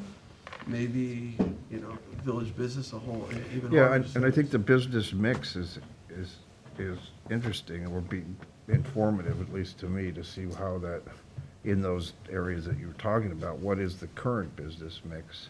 Sure, we can do a little reconnaissance. At a pretty high level, but it would be interesting to see. And I think, as John said earlier, this is likely going to evolve over time. So either it's gonna be a problem, and we'll want to be even more restrictive, or it's not gonna be a problem, and we're gonna open things up a little bit. Okay. Always with our, typical standards, we would always ask for, architectural, high-level architectural design, and we'll work on with Maybe Kathleen by about high what we can say about, the signage. That's good. What's that? No, What do you mean Did by I say high high? level? I'm sorry. It's so fun to find all the puns and all this, right? Yeah, meaning, Let's not get in the weeds. uh, Was it overdone? All right. Don't give the supervisor any. don't give any half-baked ideas. The I'm resisting. teapot. Don't give Jay. I'm resisting. Okay, resisting. great. Well, thank you for your time. We'll come back at another work session, or we can just, sort of Well, thank you for the send time you around took. some Oh, I'm ideas sorry. further. Thank you. Thank you. so much. All right, thank you. Bye. There are a number of residents in the community who are inquiring and hoping to be able to participate in this economy, and the sooner we can give them some direction But we're still limited by the number of It will help licenses them. we can issue. Exactly. on this. No, they're going to the state for licenses, but they can't go to the state for licenses without having a location. No, but we're And they limited how many can't- licenses we can issue. How We- many- we don't how issue we a can- license. We No, don't. but how many people we can accommodate? How many licenses the state many issues sites that we for can us? approve. They're trying Looks to like limit two. Yes. Geographically. Exactly. No, more likely to only get like 2. Yep. Right. You know, but that may evolve over time too, so 2 in the first couple of years, but then there might be more in other years, so that there's a more And then, competitive work, food trucks on the beach. All right, so we're going to move on to our next topic. I'm sorry, we're behind schedule at this point, but we're going to look at landmarks code amendments to qualify for certified local government designations. I'd like to bring up Planning Director David Wilcox, as well as the Chair of our Landmarks and Historic District Board, Ed Wisnowski. And Kellyanne, are you also participating in this? All right, so Kellyanne Doyle, Assistant Town Attorney. I'll also ask to join us at the front table. Hey, do you want to sit in the middle since you're going to talk? And tell me, John, is this something you've been working on, or you want to introduce this? I have when I was with the Landmarks Board, but Councilman Bouvier is introducing. Do you want to introduce this? No, I was just going to say that Councilman Scavone had initiated this with Dave Wilcox originally, and I found my name on the legislation that was drafted that I was looking at. So I've talked to Dave a little bit about this, but I believe this is an important thing if we can get through it. I think there's some roadblocks that we might run into, but this essentially will help us establish historic districts and get on with the business of I think we once historic had landmark. this come up in a work session. That's maybe Vicky Khan. Yeah, a long time Year and a ago. half? Yeah. Yeah. so- April 15, 2021. Tax day. 2 years. Not quite a year. Oh, okay. Not quite. Right. Yeah, I guess that's right. It seems a long time ago. So who wants to begin? Ed, you want? Well, I think perhaps I'll begin and maybe just recap since That April was earlier 15, than that. 2021. We had a very positive reaction from council members, and we began reviewing the code to see what needed to be done to qualify for applying for certified local government status. And in the process, we were assigned Kara Back as liaison counsel, and she moved on to other things. That required a reset with Kelly and catching up on communications, because there were communications with SHPO, the State Historic Preservation Office, over their views of what we were proposing. And there were some critiques and some questions, and eventually at the beginning of January, we finally got things pretty much set, and that's what we're presenting today. The code change for certified local government status is just the first step of a process. In order to achieve that, they look at the code in conjunction with the Department of Interior. This is a joint program between the U.S. government and the state of New York. And in looking at the code, they then look at other things. They look at the qualifications of the board members who are serving on the review board that's involved. They investigate whether or not you have a competent inventory of historic resources established. And I can say that I think the town of Southampton has done an excellent job in getting to that point. It works very well as it currently operates. And they look at the other questions of what kind of programs you may have associated with it. And we do have some programs associated with it. One, for example, the acquisition of historic easements for designated landmarks as a possibility. So that's kind of an important plus in terms of our qualifications. And generally the philosophy that is expressed in the town for historic preservation. So all those things will be examined later on. It also probably would require, I think, an independent resolution of the town board to say we want to apply for certified local government status. So that's kind of the outline or framework of, I think, the way in which things would proceed. Just clarify for me, so without this designation, we've been landmarking buildings, so we do it, how do, we still landmark it locally? We landmark it, buildings service. on, yes, on application from the homeowner. And So would this allow us to landmark it without that application? right, that's one of the requirements of the program for certified local government status. Okay. And you'll see in terms of the revisions, I think Kelly was emailed the proposed revisions as well as some of the previous material that had been presented. Does our landmarking status with this state authority, does it elevate our landmarking to a higher level or no? It does. It brings our preservation activity into line actually with what you find in the village of Southampton, the village of Sag Harbor, Sagaponack, and East Quogue. So we are actually outside the incorporated villages. We have much lower standards of preservation discipline, so to speak, established. This legislation provides for a public hearing process, too, for a landmark. Yes, yes, and we have that for landmark. In other words, if this Currently, board yeah. wanted to do something, we would have public hearings on it. Yes, Yes. yes. Yeah, and it doesn't preclude the homeowner, it doesn't preclude them from being involved No, in making the there's- application. So that- They have to have Yeah. notice. Having our jurisdiction have this authority, does it better position these properties for grant money in any way? Well, there are a number of benefits potentially if buildings in historic districts or landmarks, for example, are income producing and they are invested in order to make their preservation character, either maintain it or improve it. There are substantial federal tax benefits for that investment that the owner can apply for.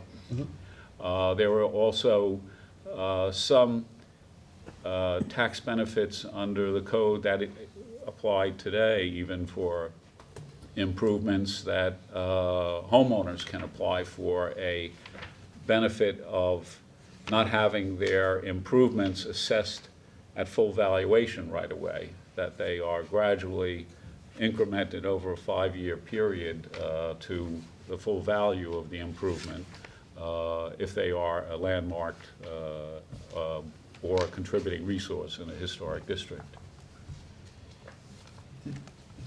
We were provided with the draft legislation somewhere, right? Yeah, it was all emailed to you, but if you want a copy, I have it.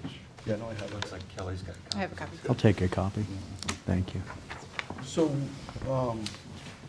we would hold a public hearing, you're introducing the legislation, is that my understanding?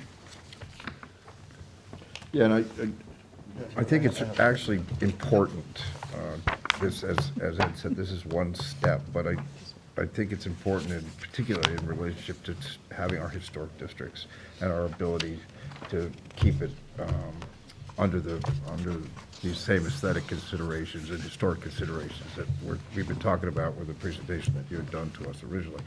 So I see this as almost a requirement for us to do that, considering some of the resistance, for Is there lack of a better term. is there any downsides?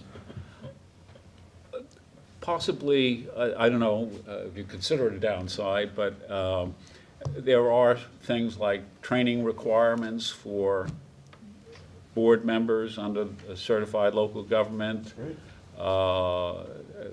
Training requirements can incur some expense.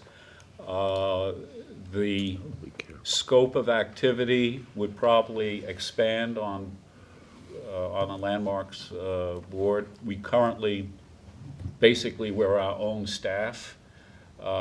We do most of the research work and activity for our evaluations and decisions, but if we have more business, as I think we would under this eventually, it may require some increase in human resource support for the operations of a landmarks board. We have, currently, I think the town is gifted with a collection of very dedicated and energetic and focused people, but I'm not sure that those kinds will exist in the future, and that you would need more evaluation of a professional kind. For example, we just recently faced a small controversies in our board business associated with what was the appropriate character of a landmarked home renovation. And we're fortunate we had 3 architects on the board to give opinions. But there was a lot of ambiguity even in that, in terms of what is the appropriate characterization of a Greek revival style, and when somebody made an addition that wasn't totally according to plan. How to even recognize it. Yeah, the question was, where do we get the kind of expertise? And we had enough confidence to, make a decision like ourselves, but in many other places, a consultant would be hired to give the professional opinion to a board, then to render a decision. So that kind of, we've never hired any professional consultants, but there may be a time down the road when some kind of consultant might be needed on an element of controversy that's associated with the activity. We have a number of historic, thank you.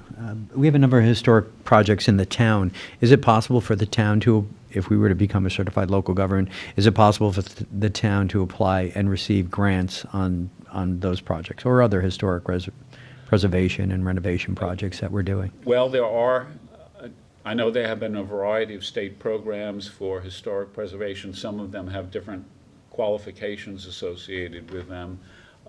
They're not always specifically coming through historic preservation agencies of the state. Would this help in the application? And things come and go in state government. Even I know a set of tax credits that were once available for homeowners for historic restoration. Those disappeared. Some of the stuff is associated with the economic condition of the congressional district, for example, some federal programs. Unfortunately, the average incomes to be found in this series of zip codes in this congressional district do not apply for those. So. Right.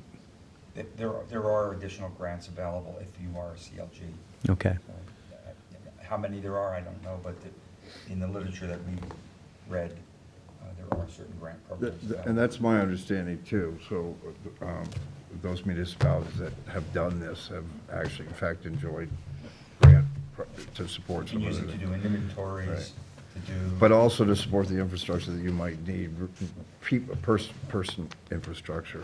Town archaeologists or historian, those types of things may come into play and help clean up the act, I guess. It's a bad term to use, but it gives you more focus and certainly more ability to do what we intend to try to do in establishing historic districts and the preservation of the community. Does this designation help in any way with establishing historic districts? Probably not. Yes, Yes, it will it does. improve. Oh, It will absolutely. improve because even the past few years, the amount of ownership of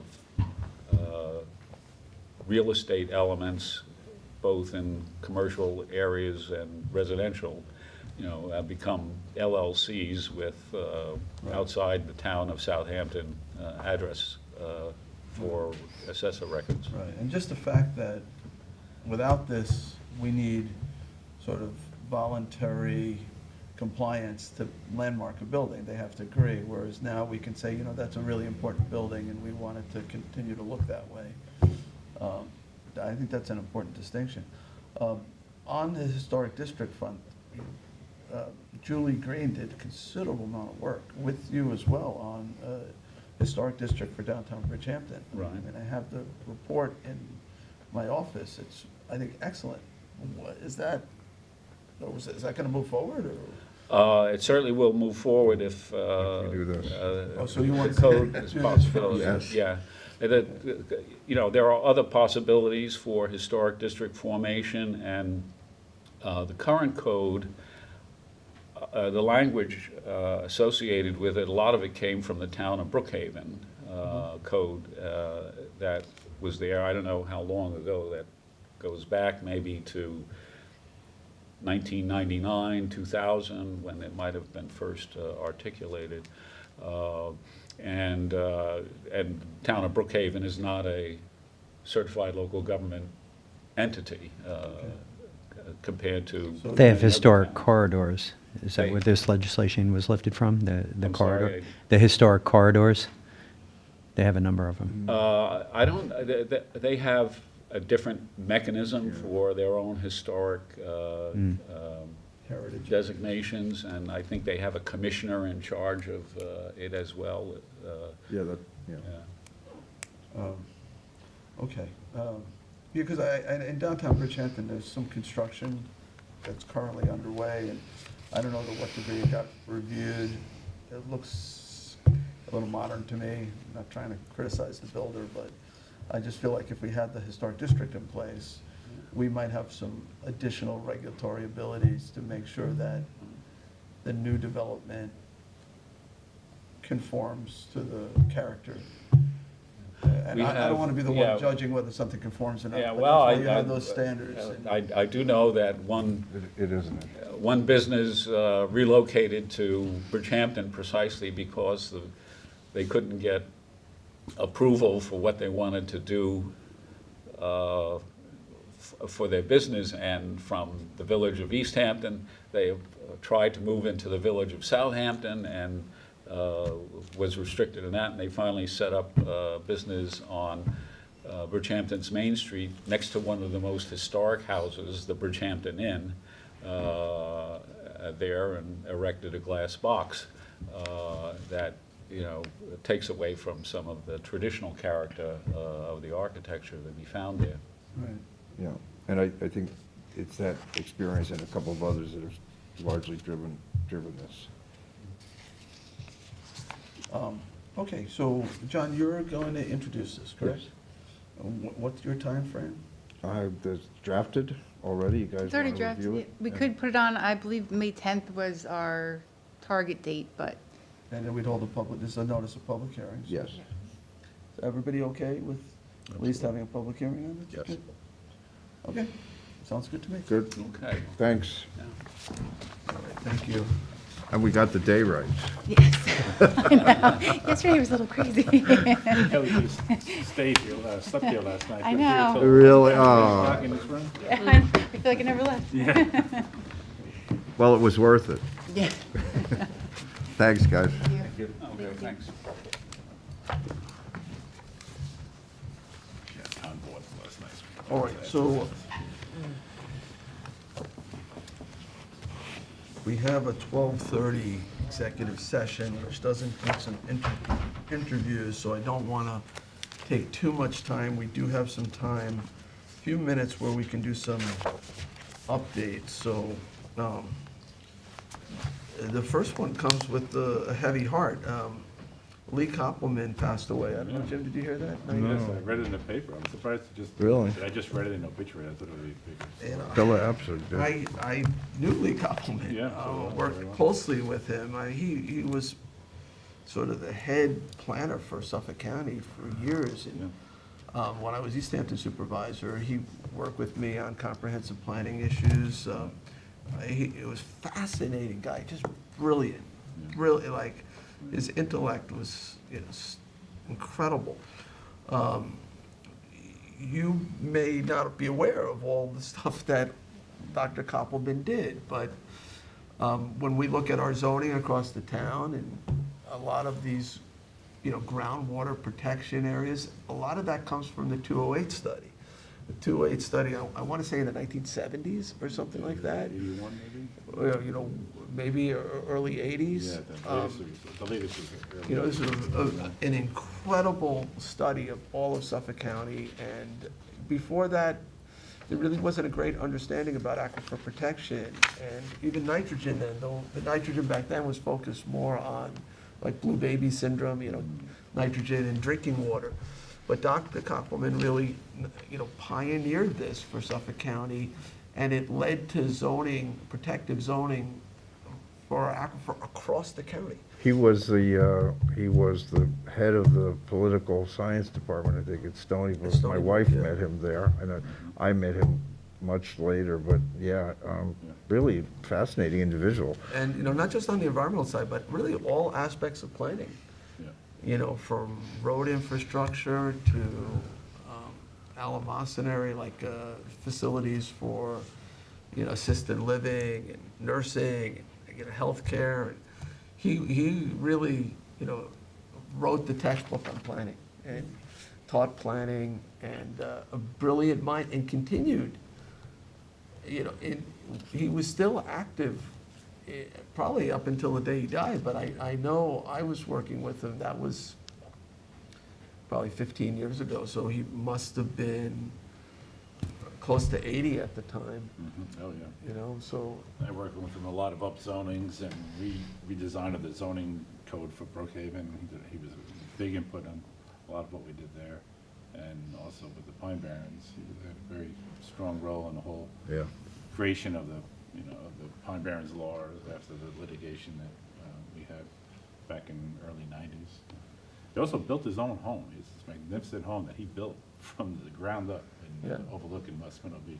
There's a park out in Montauk already named after him. The Koppelman Preserve, which is unusual to see a park named after somebody who was still living at the time, but he had made such an impact on Long Island's planning and preservation that the county saw fit to name that, I think, a 700-acre preserve after him.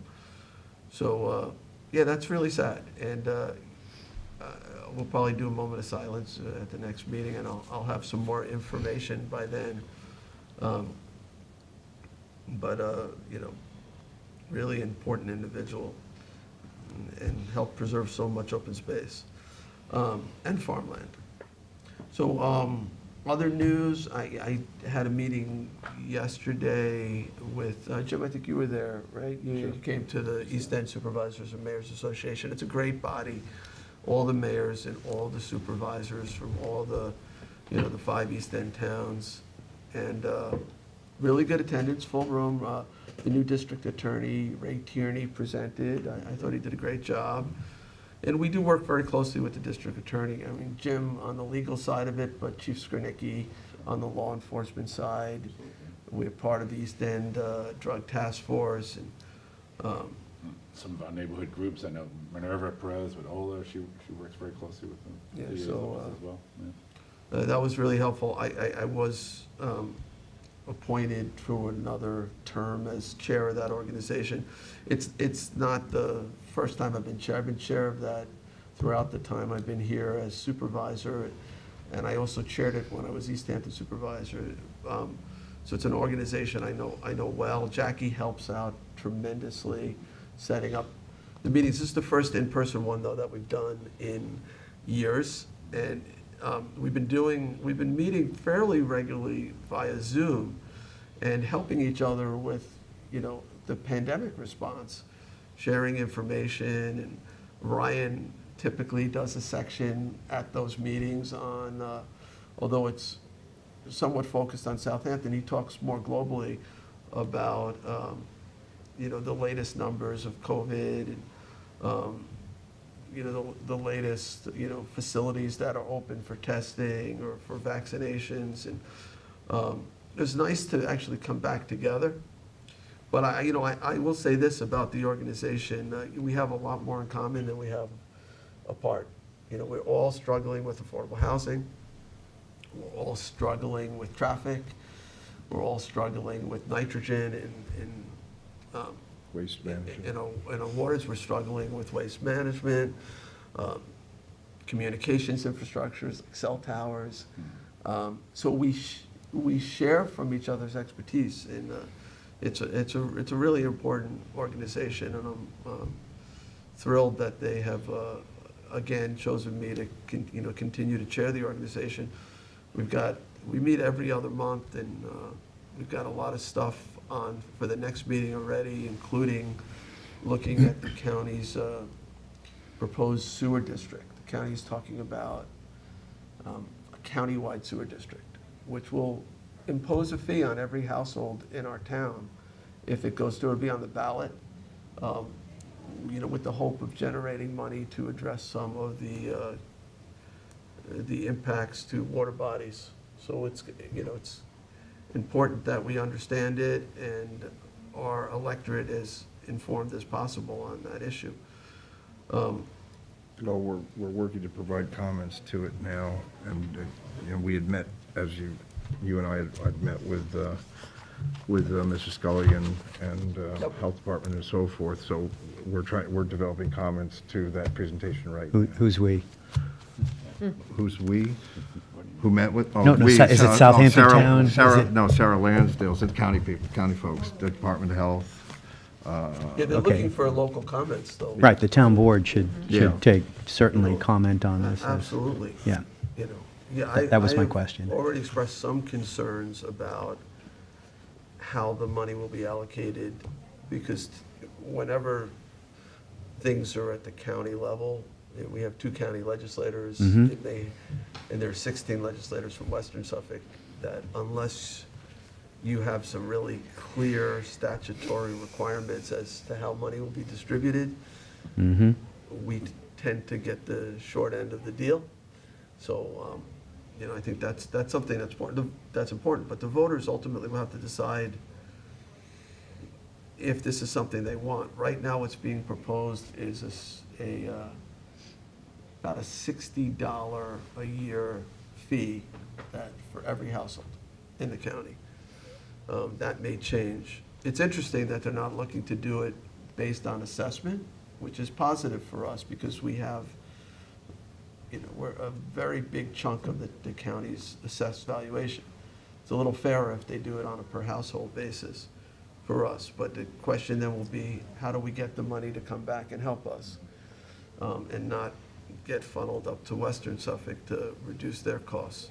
Yeah, and that was a big part of the subject, that our response to this. It was interesting, particularly with our IA programs and water quality programs, and even some of the sewage districts that have been established here, and how that balances out. So there's a lot to this.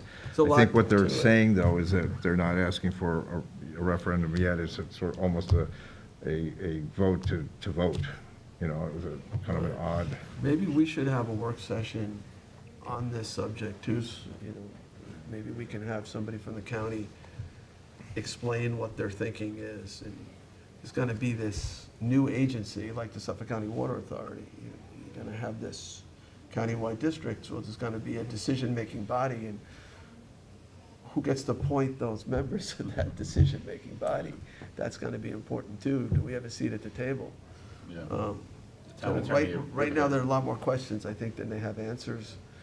One of the questions I asked that I haven't got a clear answer to is, if that sewer district puts in an IA system at my house, who owns the IA system? Is it my IA system, or is it part of the sewer infrastructure, like a sewer main?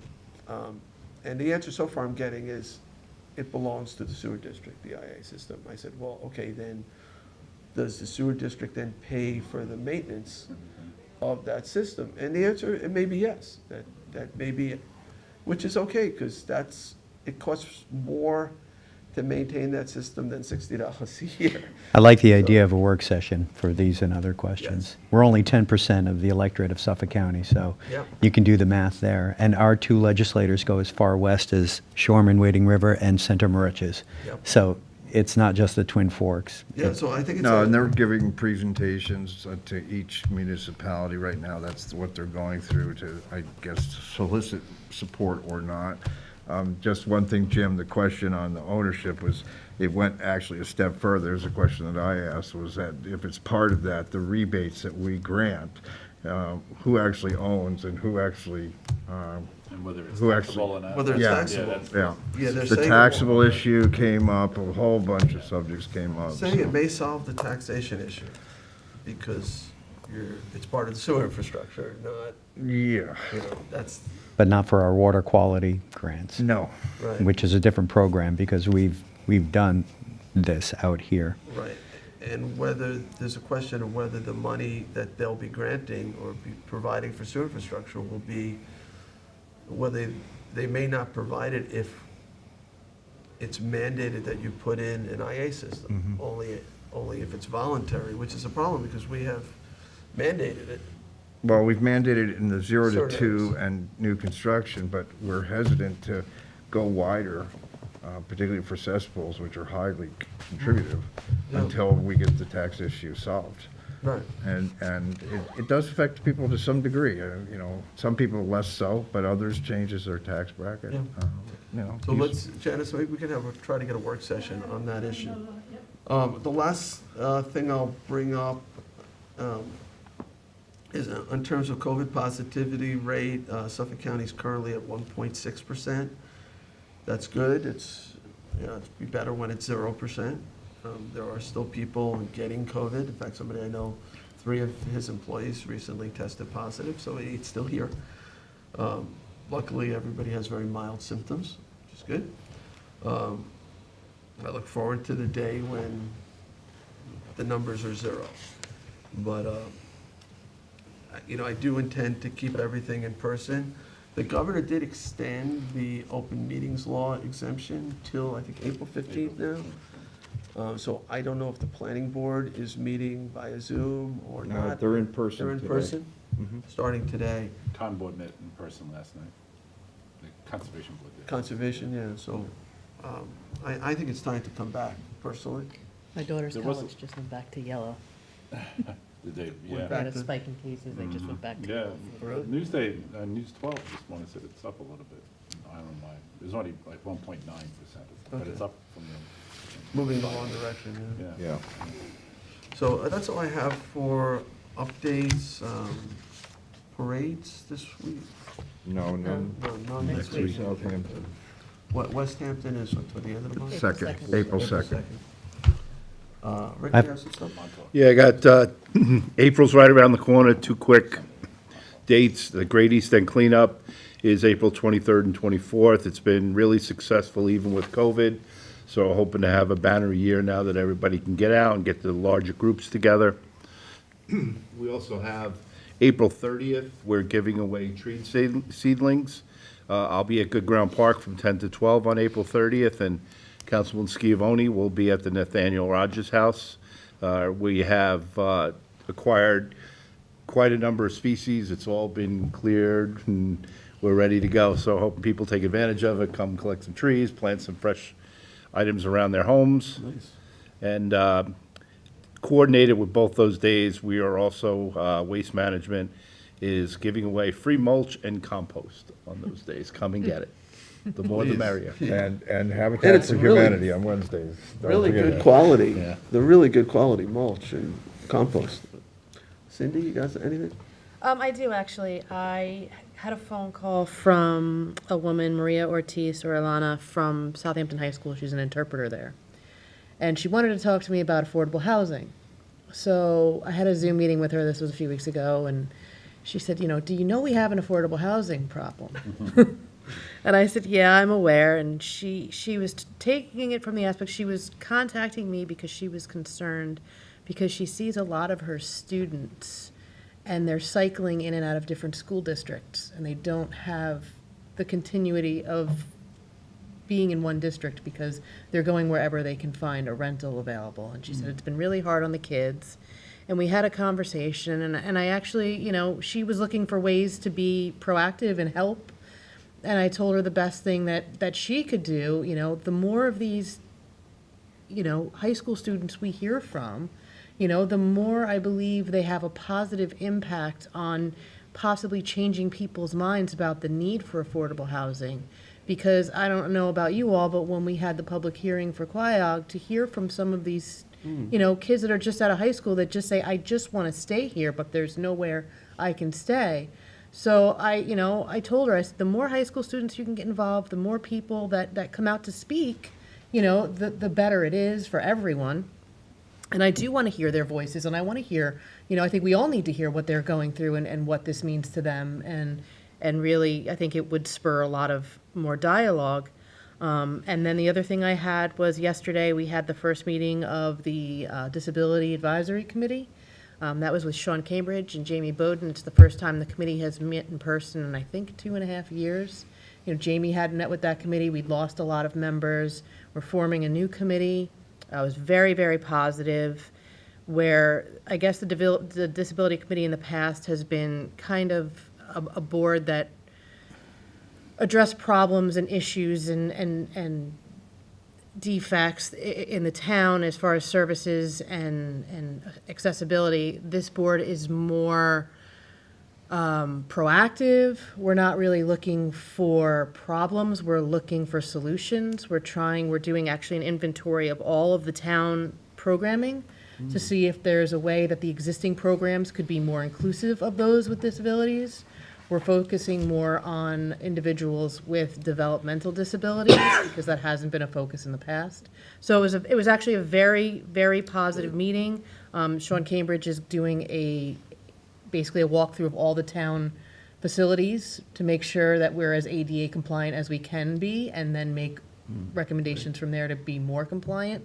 So it's a very positive meeting, and it's a very great group of people, and I look forward to working with them. The gentleman from East End Disabilities, is he involved at all? He or- was not at that meeting, no. Okay. He's, you know, he said he could be a resource if you need Okay. him, so. And that's the other thing we're doing. We're building a database of resources for those with disabilities, because there's a lot of not-for-profits that can help with situations and that people don't know exist. So we were thinking if we could get them centralized on our website, it would be a good resource. Yeah, Glenn is very knowledgeable, so you might want to reach out to him and invite him to one of those meetings. Will do. Anything else? That's it. John? No, I know we have some candidates waiting. All right, Tommy John? Yeah, I have a couple of things. First of all, the housing issue. Kara Bach, our Director of Housing in the town, we are going to be having a work session in April on the Peconic Bay Housing Act, and you know, to get the board's input on our programs that we are going to be putting forward. Of course, with an eye towards a public referendum, which is required in November. So that is fully underway, and you know, we will be more plugged in on that in April. So we'll have real information for folks, you know, this year, and what they can do to help that. The East End Mayors and Supervisors Association, I always thought that would be a good legislature for Peconic County, which is an old idea, and you know, it kind of rears its head when we hear taxes from Suffolk County, and we only have 10% of the electorate, and we wonder whether or not that those monies will ever come back to the east end of Long Island. And of course, our two legislators do go into Brookhaven town. So as far as the 5 East End towns, we're actually less than 2 representatives of 18 in Suffolk County. My personal opinion, congratulations on being reappointed as the chair of the East End Mayors and Supervisors. This past weekend, we had some students go up to Albany and participate in the YMCA, the New York State Conference of Youth in Government. James Daniels, Andrew Mestrol, you might remember Andrew. He was the young man that achieved his Eagle Scout Award this year, so he's having a great year. And Aiden Janender, they did a fantastic job. This is a high-energy government experience. These are the kids that are going to be running the place in years to come. I'm proud of them. I'm proud of how they presented. Specifically, Aiden Janender, who received the nomination for Best Debater in the Senate. So, this is about 500 kids statewide, and he was also controller. And it was a really great weekend. I want to thank Drew Caldwell, the director of the YMCA, Kara Bach, who went up to witness this, and Lynn Niles of our youth board for putting this together. So that was great. Good for kids. This is one of the best things I've seen as a 30-year educator. Also, yesterday, the East Hampton Town Board announced that they got permission from the Federal Aviation Administration to deactivate their airport on May 17th and reactivate it as a private use, prior permission required facility in East Hampton Town.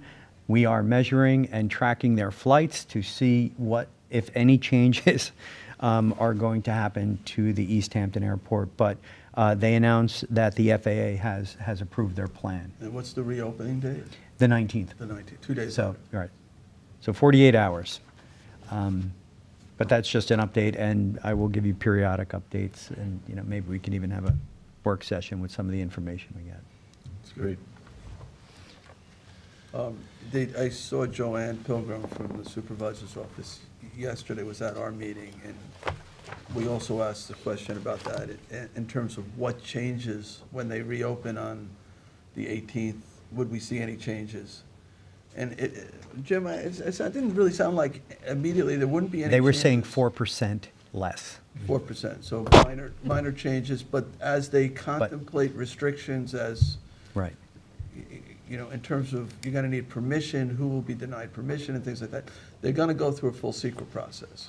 And they're gonna look at the changes and where the diversion may happen, whether it's Gabreski or seaplanes or whatever. So they're saying they are gonna do a full environmental analysis of those things prior to making those additional restrictions. So pretty much when they reopen, it's going to be largely the same, but they will consider additional restrictions, but they will hopefully include us in. Right, and the major difference is that the FAA, they're not necessarily under FAA policies anymore, that the East Hampton Town Board could control their own airport. This is the first municipal airport, I believe, in the country that has ever tried this, and it took them 20 years to do it. So, I think you all know that the FAA Part 160 portion of their policy literally precludes any municipally owned airport to make any change to their airport unless every single stakeholder is on board, and then at the end of that, the FAA has to approve it, which is incredibly onerous or difficult if you want to, to alter operations or try.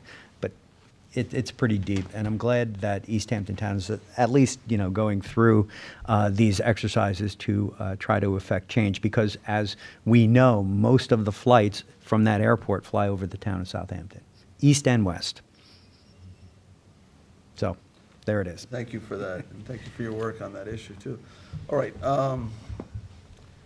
so we just have executive session items left. So we have personnel and litigation. Under personnel, we have interviews for the Senior Citizen Program Director and some contract issues with CSEA, and then we have litigation matters. So I will make a motion to end our work session and go into executive session on those items.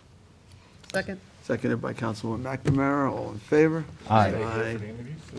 We are adjourned for all other purposes. Where are we meeting? Janice, can we arrange?